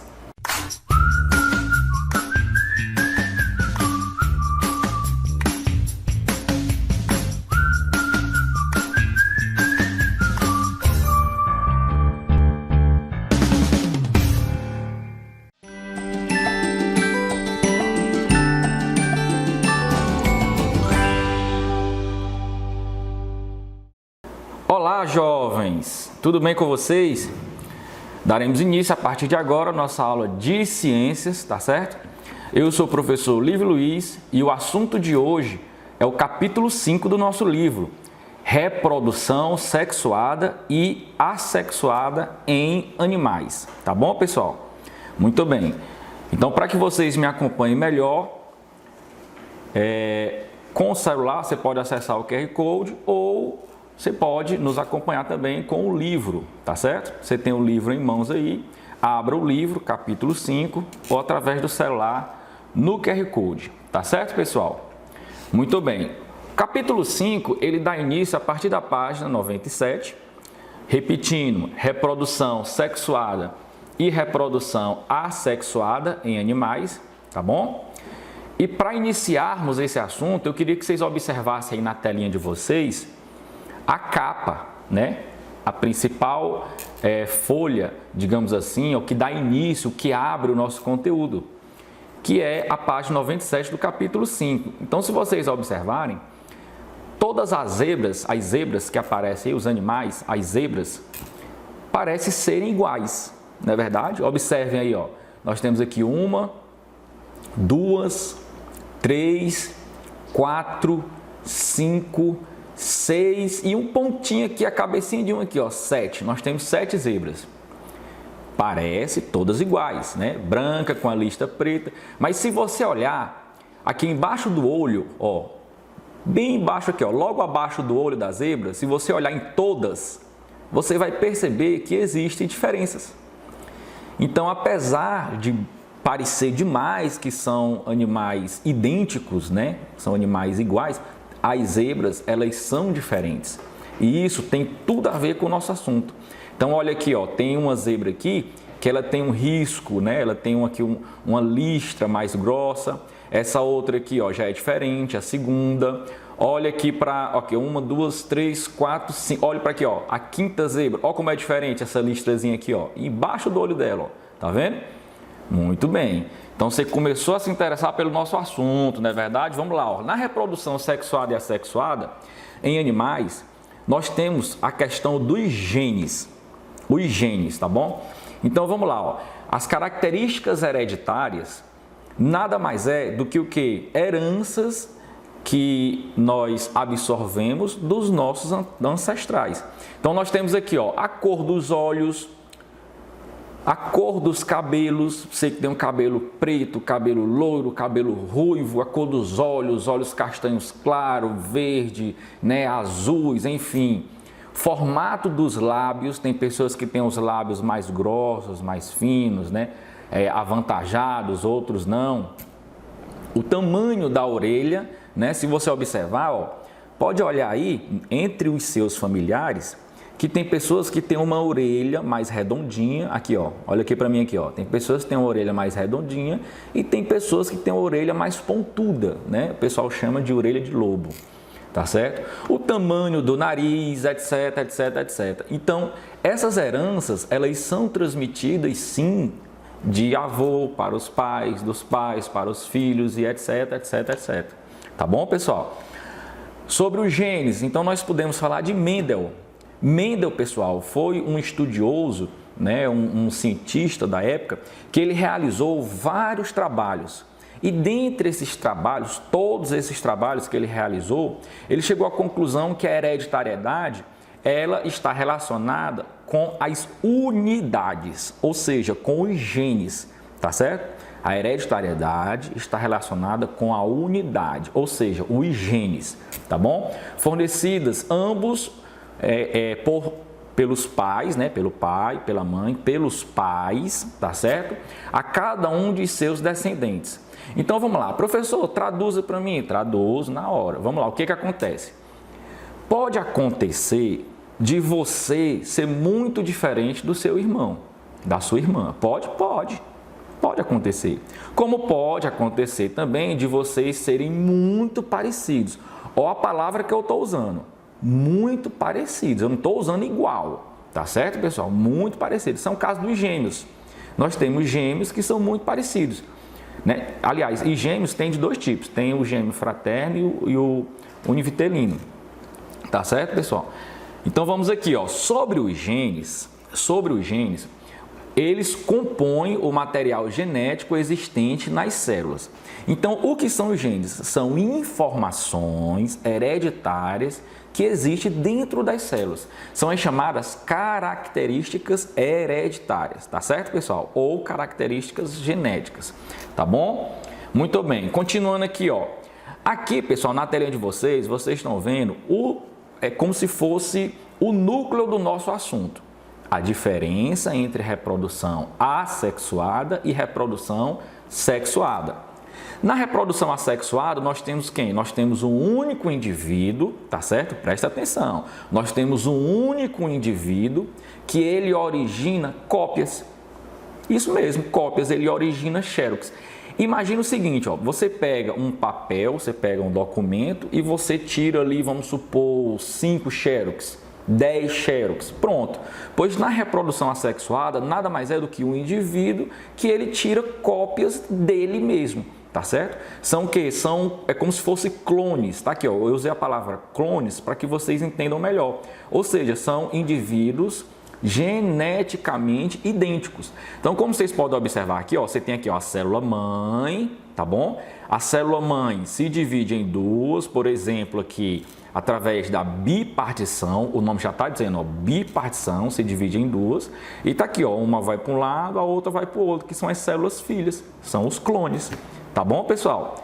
Aqui na reprodução sexuada, aí já é diferente.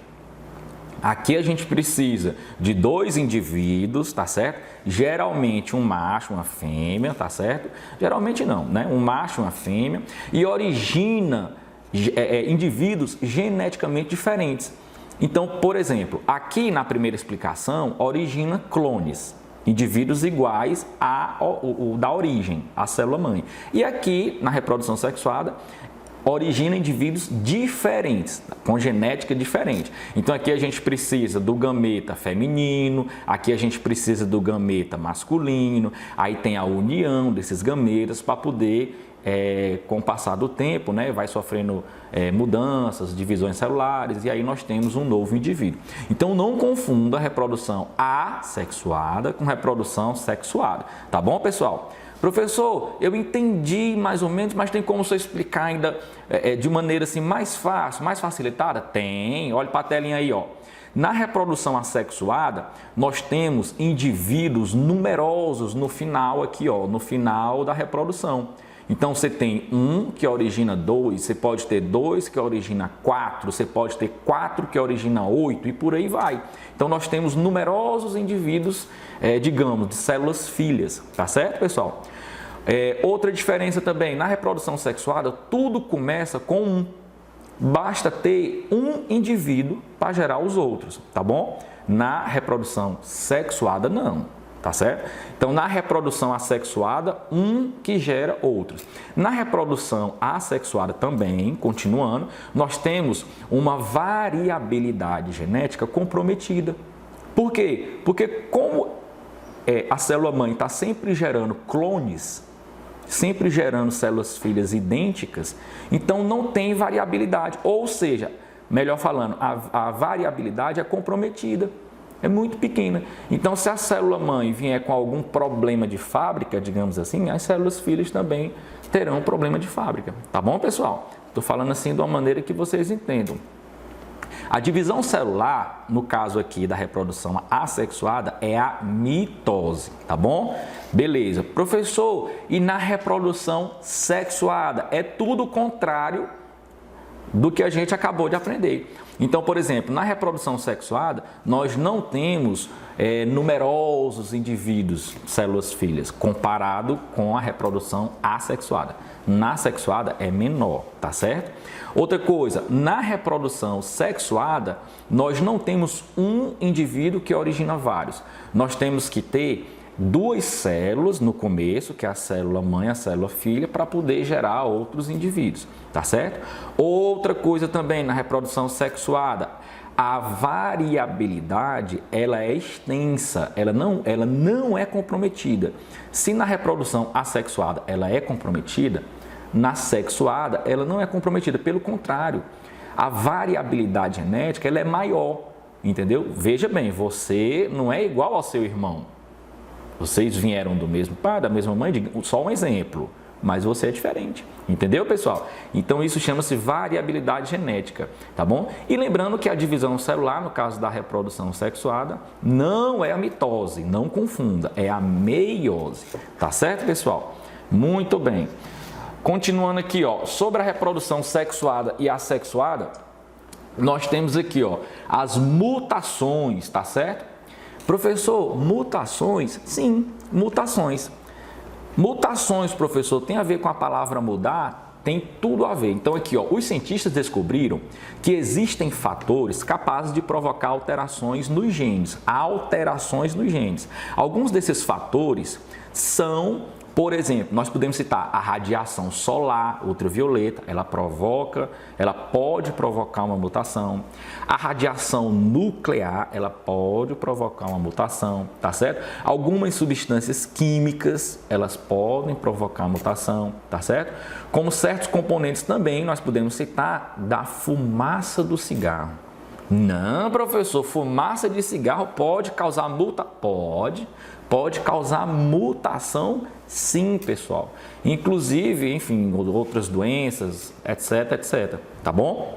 Quando ocorre uma alteração no gene, dizemos que houve uma mutação gênica ou simplesmente uma mutação. Ok? Deu para entender? Professor, explique melhor. Explico. Vamos aqui, ó. A mutação, nós podemos tê-la de maneira positiva, como também de maneira negativa. Tem um lado bom e o lado ruim da mutação, tá certo? Vamos aqui, ó. Eu peguei um exemplo bem simplesinho, até eu peguei um exemplo aqui do Wolverine, que já entrando para a parte aí fictícia, né? Negócio de filme, essas coisas, para que vocês entendam melhor, tá certo, pessoal? Mutação genética boa, ela pode acontecer de maneira natural, como ela pode acontecer de maneira laboratorial, no laboratório. Quem já comeu uva, olha, presta atenção, olha para mim aqui, ó. Quem já comeu uva sem caroço? Uva sem caroço, pessoal, pode sim ser um tipo de mutação natural, tá certo? Professor, eu posso mudar lá a genética da uva em laboratório para que eu tenha uma uva melhor? Pode sim. Como também essa mudança pode acontecer de maneira natural. Então, por exemplo, uma melancia sem caroço, uma uva sem caroço. Vocês não gostam de comer a uva e para não ficar cuspindo, né, o caroço? Pois pronto. Isso, pessoal, é um exemplo de mutação. Tá certo? Então esse assunto que eu estou falando com vocês, ele faz parte sim do nosso dia a dia. A gente nem imagina o tanto que ele faz parte do nosso dia a dia. Professor, me dê outro exemplo de mutação. Dou sim. Existe um filme chamado X-Men, não sei se vocês já viram, que nós podemos citar vários personagens do X-Men que sofreram mutações. Eu peguei o exemplo do Wolverine, por quê? Porque o Wolverine era uma pessoa comum, tá certo? No filme, vocês podem acompanhar, tem até o filme dele, só dele, né? Tem um filme do X-Men, que são todos os personagens, né? Mas tem um filme só dele. Então ele era uma pessoa normal, ele passou por um processo de laboratório e aplicaram amianto nele, aliás, diamantium, né? Se eu não me engano. E aí ele sofreu essa mutação onde os ossos dele, né? Eles saem aqui, se transformaram em ferro e saem aquelas garras da mão dele. E ele também tem uma regeneração, poder regenerativo também dentro dele. Apenas um exemplozinho para que vocês entendam melhor o assunto, tá certo? Vamos aqui, ó. Professor, divisão celular, mitose e meiose. O senhor acabou de falar lá na reprodução sexuada e assexuada. Deixa eu voltar aqui para vocês, ó. Me acompanha aqui, ó. Eu vou voltar aqui, ó. Tá aqui, ó. Assexuada, mitose. Sexuada, meiose. Pronto. Pegando essa mesma ideia, venha para cá, ó. Aqui nós temos a divisão celular mitose, aqui a divisão celular meiose. Na divisão celular aqui, pessoal, mitose, nós temos o que, ó? Uma célula mãe, tá bom? Que ela sofre aqui, ó, uma divisão. Essa célula mãe aqui, ó, ela vai como se fosse melhorando, se atualizando, vai sofrendo modificações e tal. E aqui nós temos a divisão em duas. Então, uma célula mãe origina células filhas, nesse caso aqui duas, mitose. Se você observar, pessoal, as células filhas que estão aqui, ó, a quantidade das células filhas, elas podem sim aumentar de maneira numerosa absurdamente, porque essas duas Ó, se uma gerou duas, duas pode gerar 4, não é verdade? E por aí vai. No caso da meiose, não. No caso da meiose aqui, pessoal, nós temos uma célula-mãe, que essa célula-mãe aqui, ela precisa sofrer o quê? 2 divisões. Então, nós temos aqui, ó, uma divisão aqui, ó, uma divisão aqui e outra divisão aqui. Então, ela sofre 2 divisões. Fora também outras características. Então, me acompanhe. Aqui nós temos, ó, na mitose, 2 células filhas, na meiose, 4 células filhas. Tá vendo como é diferente? Aqui, ó, na mitose, células filhas têm o mesmo número de cromossomos da célula mãe. Na meiose, as células filhas têm metade dos cromossomos das células mãe, tá bom? Aqui, ó, na mitose, as células são somáticas. E na meiose, as células são germinativas. Então, existe uma grande diferença entre mitose e meiose. Tá bom, pessoal? Beleza? Muito bem. Aqui nós temos, ó, reprodução humana. Então, quando eu falo em reprodução humana, eu estou falando na nossa reprodução, seres humanos, e aí vocês conseguem entender, né? Vocês conseguem fechar com chave de ouro o entendimento desse assunto. Como que funciona? Na reprodução humana, nós temos o que? Nós temos os gametas, masculino, feminino, óvulo da mãe, espermatozoide do pai, nós temos masculino e feminino. Então, esses gametas, eles vão sofrer a fecundação. Então, o próximo passo, a partir dessa fecundação, nós temos o zigoto, depois nós temos o embrião, tá aqui, ó, o embrião, ó, gametas, fecundação, zigoto. Aí depois o zigoto vai evoluindo, evoluindo, evoluindo, sofrendo divisões celulares, divisões celulares, divisões celulares.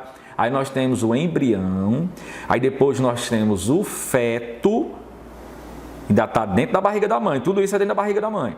E depois, quando o bebê nasce, aí sim, aí nós temos o bebê. Então, dentro da barriga da mãe, nós temos o feto. Eu digo assim, porque às vezes a pessoa, oh, você está com um bebê. Não, o bebê é só quando nasce, tá bom? Dentro da barriga da mãe está o feto. E aqui eu coloquei aqui um mapa mental para que vocês entendam melhor, tá bom? Esse mapa mental aqui está aqui, ó, reprodução sexuada. Vocês podem pegar esse mapa mental na página 103 e 104 do livro. Então, nós temos aqui, ó, reprodução sexuada, gameta masculino, gameta feminino, aí eles se juntam aqui, ó, formam a fecundação, também chamada de fertilização. Nós temos o zigoto, depois a célula, né, que é a primeira célula, tá certo? E aqui nós temos um novo indivíduo, tá certo, pessoal? Acontece aqui a multiplicação, o embrião e por aí vai. Aqui nesse esqueminha de cima eu coloquei o passo a passo, ó. Tá bom? Muito bem. Continuando, o professor, é verdade que a fecundação, professor, ela pode acontecer in vitro do humano, porque nós sabemos que a fecundação humana ela é interna. Mas hoje em dia, com o avanço da medicina, da tecnologia, essa fecundação ela pode acontecer de maneira externa, né? Que é a fecundação in vitro, tá certo? Então você pega o gameta masculino, o gameta feminino e em laboratório você faz ali a fecundação, depois você coloca na mãe para poder ela gerar o filho, tá bom? Isso chama-se fecundação in vitro. As rãs também, eu coloquei as rãs como exemplo de fecundação externa. Ser humano, fecundação interna e nas rãs, fecundação externa. Então, o gameta masculino e feminino fica na água, né? O macho e a fêmea colocam o gameta na água e fora do corpo deles acontece a fecundação, perdão. E aqui, pessoal, nós finalizamos a nossa aula com essa belíssima frase aqui, onde diz que todos nós somos cobaias no laboratório de Deus, né? Que é esse mundo aqui que a gente vive. A humanidade é apenas um trabalho em andamento. Que frase belíssima. Meus queridos, tchau, tchau, um grande abraço. Aqui eu me despeço de vocês. Até o nosso próximo encontro. Valeu!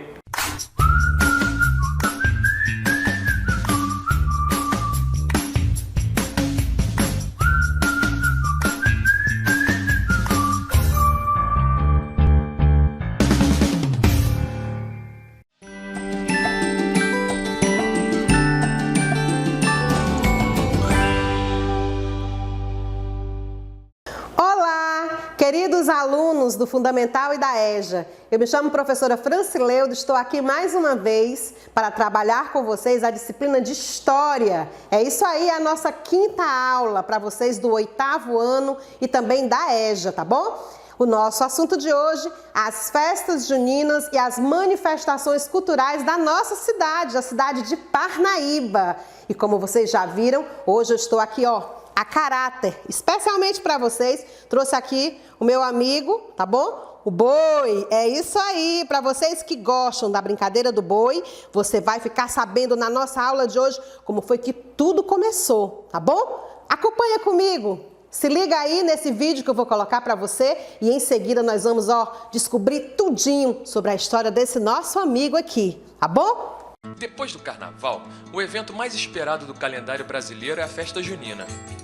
Você já se perguntou como foi que essa festa começou? De onde vem o casamento da noiva, a fogueira, a quadrilha? As festas juninas acontecem em vários países ao redor do mundo e têm suas origens no século XII, na região da França. Mas nem por isso, espere ver um monte de franceses de roupa quadriculada tomando quentão em junho, pleno verão europeu.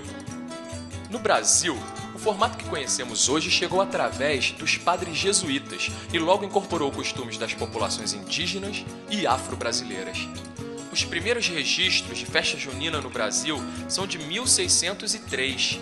Isso mesmo, as pessoas pulam fogueira muito antes do que você imaginava. Está associada a 3 santos: São João, São Pedro e Santo Antônio. Aliás, esse último é muito solicitado nessa época. Pobre Santo Antônio. As mulheres costumam amarrá-lo, colocá-lo de cabeça para baixo, castigá-lo e chegam a afogá-lo, até que o coitado arrume um pretendente para dar cabo da solteirice. Ou seja, o dia é do santo, mas quem ganha presente, ou melhor, exige, são as devotas. Esse hábito foi incorporado à festa com o casamento na roça, um dos momentos mais aguardados do arraial. A noiva aparece grávida e seu pai obriga o noivo bêbado a casar com uma espingarda apontada para a cabeça. O noivo tenta fugir de todo jeito, mas com a ajuda do delegado da cidade, o casamento acontece. E já se perguntou por que todo mundo vira granfino na hora de dançar quadrilha e sai falando anarrié? A quadrilha de salão era muito popular na França, quando veio para o Brasil através da corte portuguesa. Vê-se que desde aquela época, nossa elite adorava uma dança importada. E o que nós fizemos com essa dança? Tacamos um pandeiro, uma zabumba, um triângulo, um acordeon e pronto, a coisa ficou bem animada. Falou em acordeon? Uma das figuras mais marcantes das festas juninas? Quase impossível passar por uma sem ouvir uma de suas músicas. Foi Luiz Gonzaga, o rei do baião, que esse ano estaria comemorando seu centenário. Ele difundiu e popularizou as festas juninas, cantando sobre o sertão e o povo nordestino. Canções como Asa Branca, Shot das Meninas e Vida de Viajante são repertório certo nessa temporada e clássicos da música brasileira. Em breve, você poderá conferir essa história nas salas de cinema de todo o país. É isso aí! Gostaram do vídeo? Acompanharam como foi que iniciaram as primeiras festas juninas no nosso país? É isso aí, toda a influência também que os franceses tiveram nessa arte que hoje nós temos aqui tão presente na região, principalmente na região norte e nordeste do Brasil. Mas eu queria deixar bem claro para vocês que apesar de o norte e o nordeste serem os pioneiros e serem os mais protagonistas dessa festa, existem também essas manifestações em todo o nosso país. Bom, queria dizer para vocês que, conhecendo um pouco das histórias juninas ou joaninas, nós vamos perceber agora também como foi que surgiu o Bumba Meu Boi. É por isso que eu trouxe aqui, com a ajuda do meu amigo Cafuringa, que é um artesão da nossa cidade, que nos presenteou aqui com essa linda imagem para que nós possamos estar mostrando aí para vocês a história do boi, do Bumba Meu Boi. A primeira coisa que eu queria deixar claro para vocês, qual é a diferença entre Bumba Meu Boi e Boi Bumbá? Bom, queria dizer para vocês que no norte do país, em Parintins, existe o Boi Bumbá, que é também uma manifestação muito forte sobre o boi. Só que lá é uma espécie de festival onde apenas 2 bois concorrem. É isso aí, é o garantido e o caprichoso. São 2 nações, a nação vermelho e branco e a nação azul e branco. É isso aí, lá é uma espécie de escola de samba, só que dentro do ritual, dentro das tradições do boi. Gente, é belíssimo. Eu peço a vocês que acompanhem quando puderem essa grande festa do Parintins. No momento nós não estamos tendo essa festa por conta da pandemia, mas breve nós estaremos comemorando como se deve o Bumba Meu Boi e o Boi Bumbá.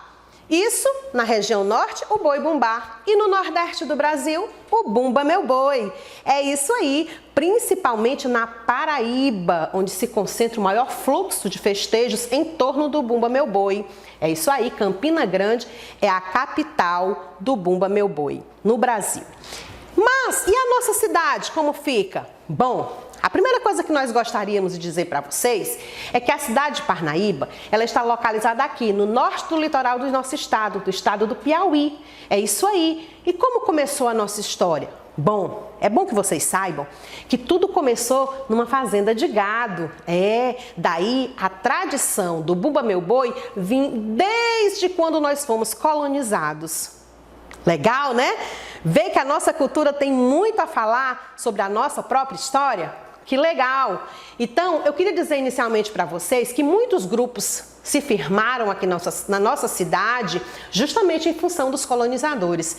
E um dos grupos mais fortes é o grupo do Catanduvas. Bairro Catanduvas é um bairro que tem muito da cultura do Bumba Meu Boi. Inclusive, o boi de lá, o Rei da Boiada, que é um dos mais tradicionais da cidade, já ganhou inúmeros campeonatos no Festival de Bois da nossa cidade, o São João da Parnaíba. É isso aí, você já participou do São João da Parnaíba? Viu como é animado? Tantas coisas maravilhosas que a gente pode encontrar nessa grande festa da nossa cidade? Pois é, o Bumba Meu Boi faz parte desse espetáculo.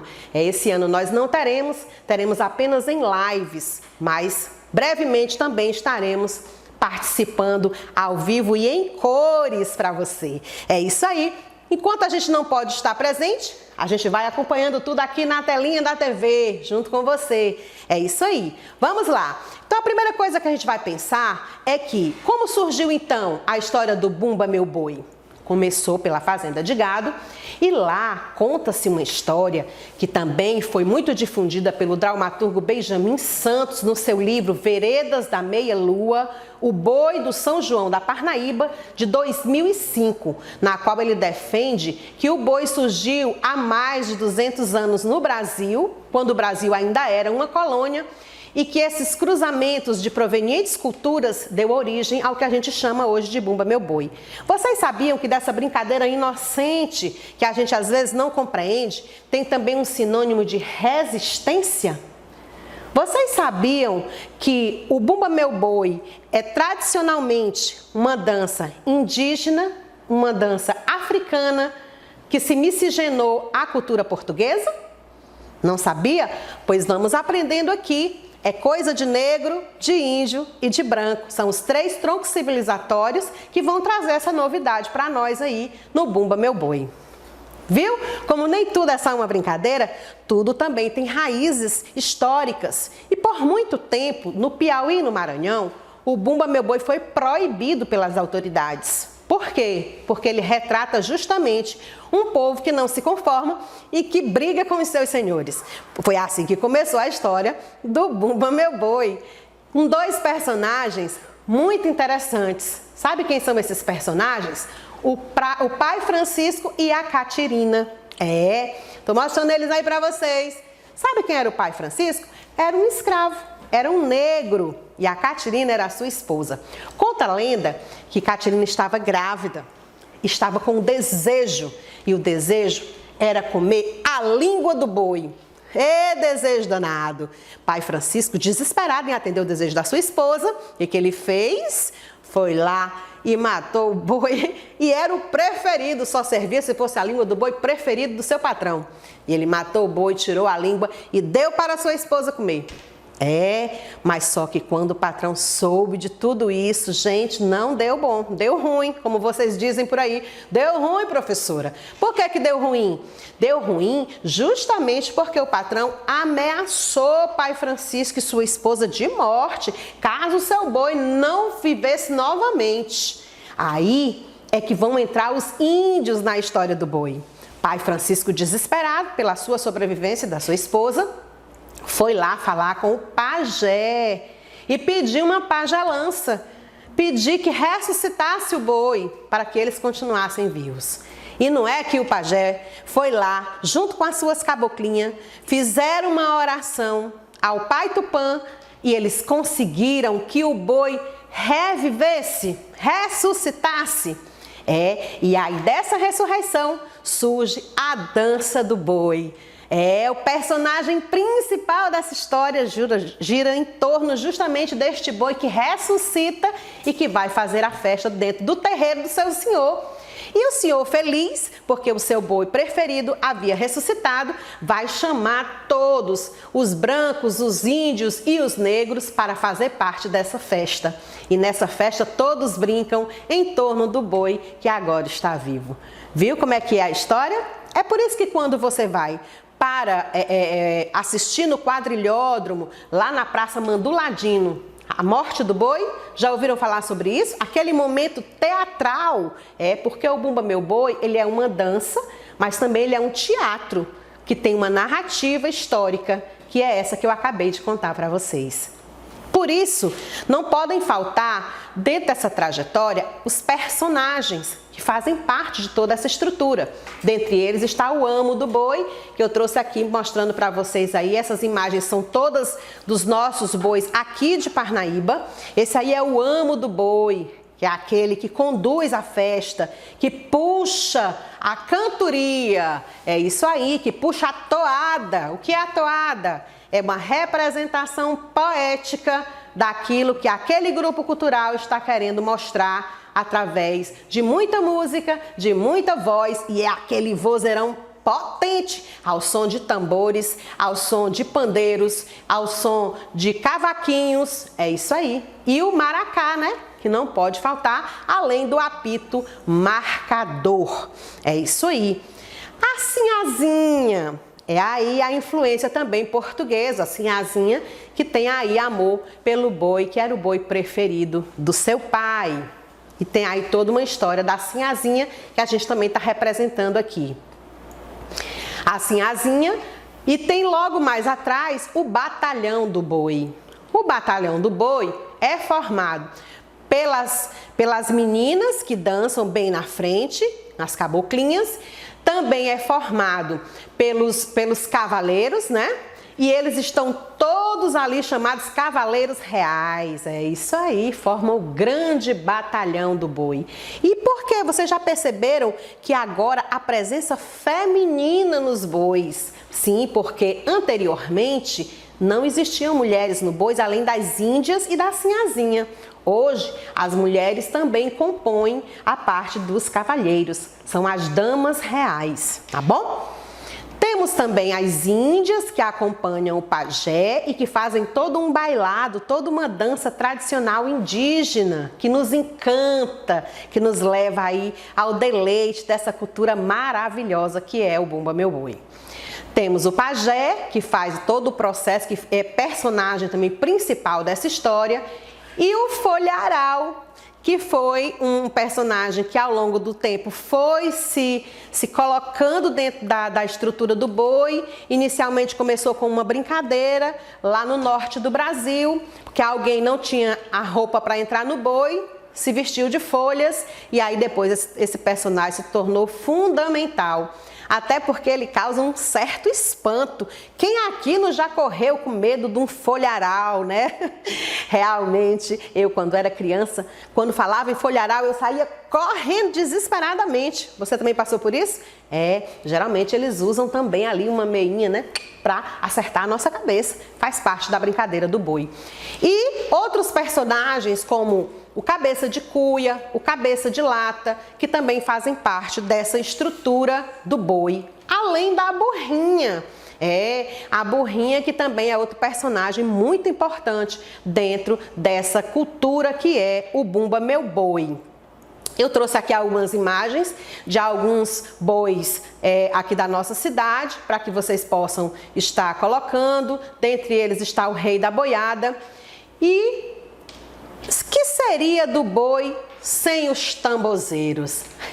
Gente, a toada só tem graça se o tambor for forte, se ele for realmente cadenciado. É isso aí, é dessa cadência empolgante e envolvente que nós estamos falando aqui.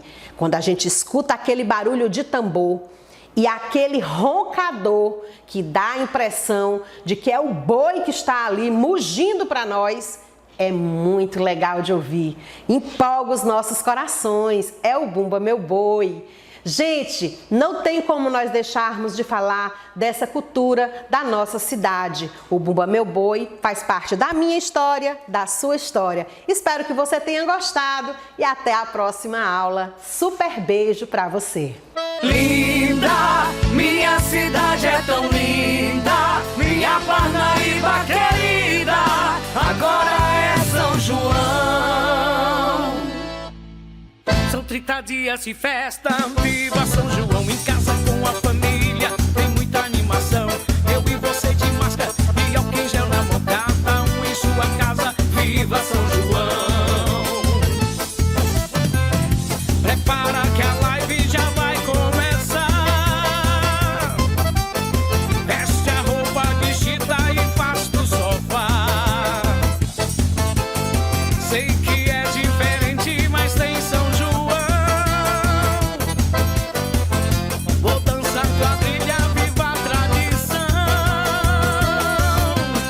São 30 dias de festa, viva São João. Alegria e folia e muita animação. Bumba Meu Boi, muita comida, viva a tradição. Viva São Pedro, Santo Antônio, viva São João. São 30 dias de festa, viva São João. Alegria e folia e muita animação. Bumba Meu Boi, muita comida, viva a tradição. Viva São Pedro, Santo Antônio, viva São João.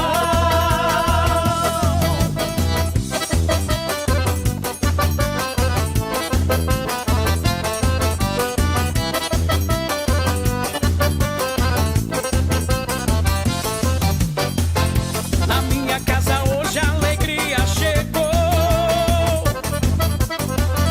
Que festa bonita que já começou. Acende a fogueira que eu quero brincar. A menina bonita vai ser o meu par. São 30 dias de festa, viva São João, alegria e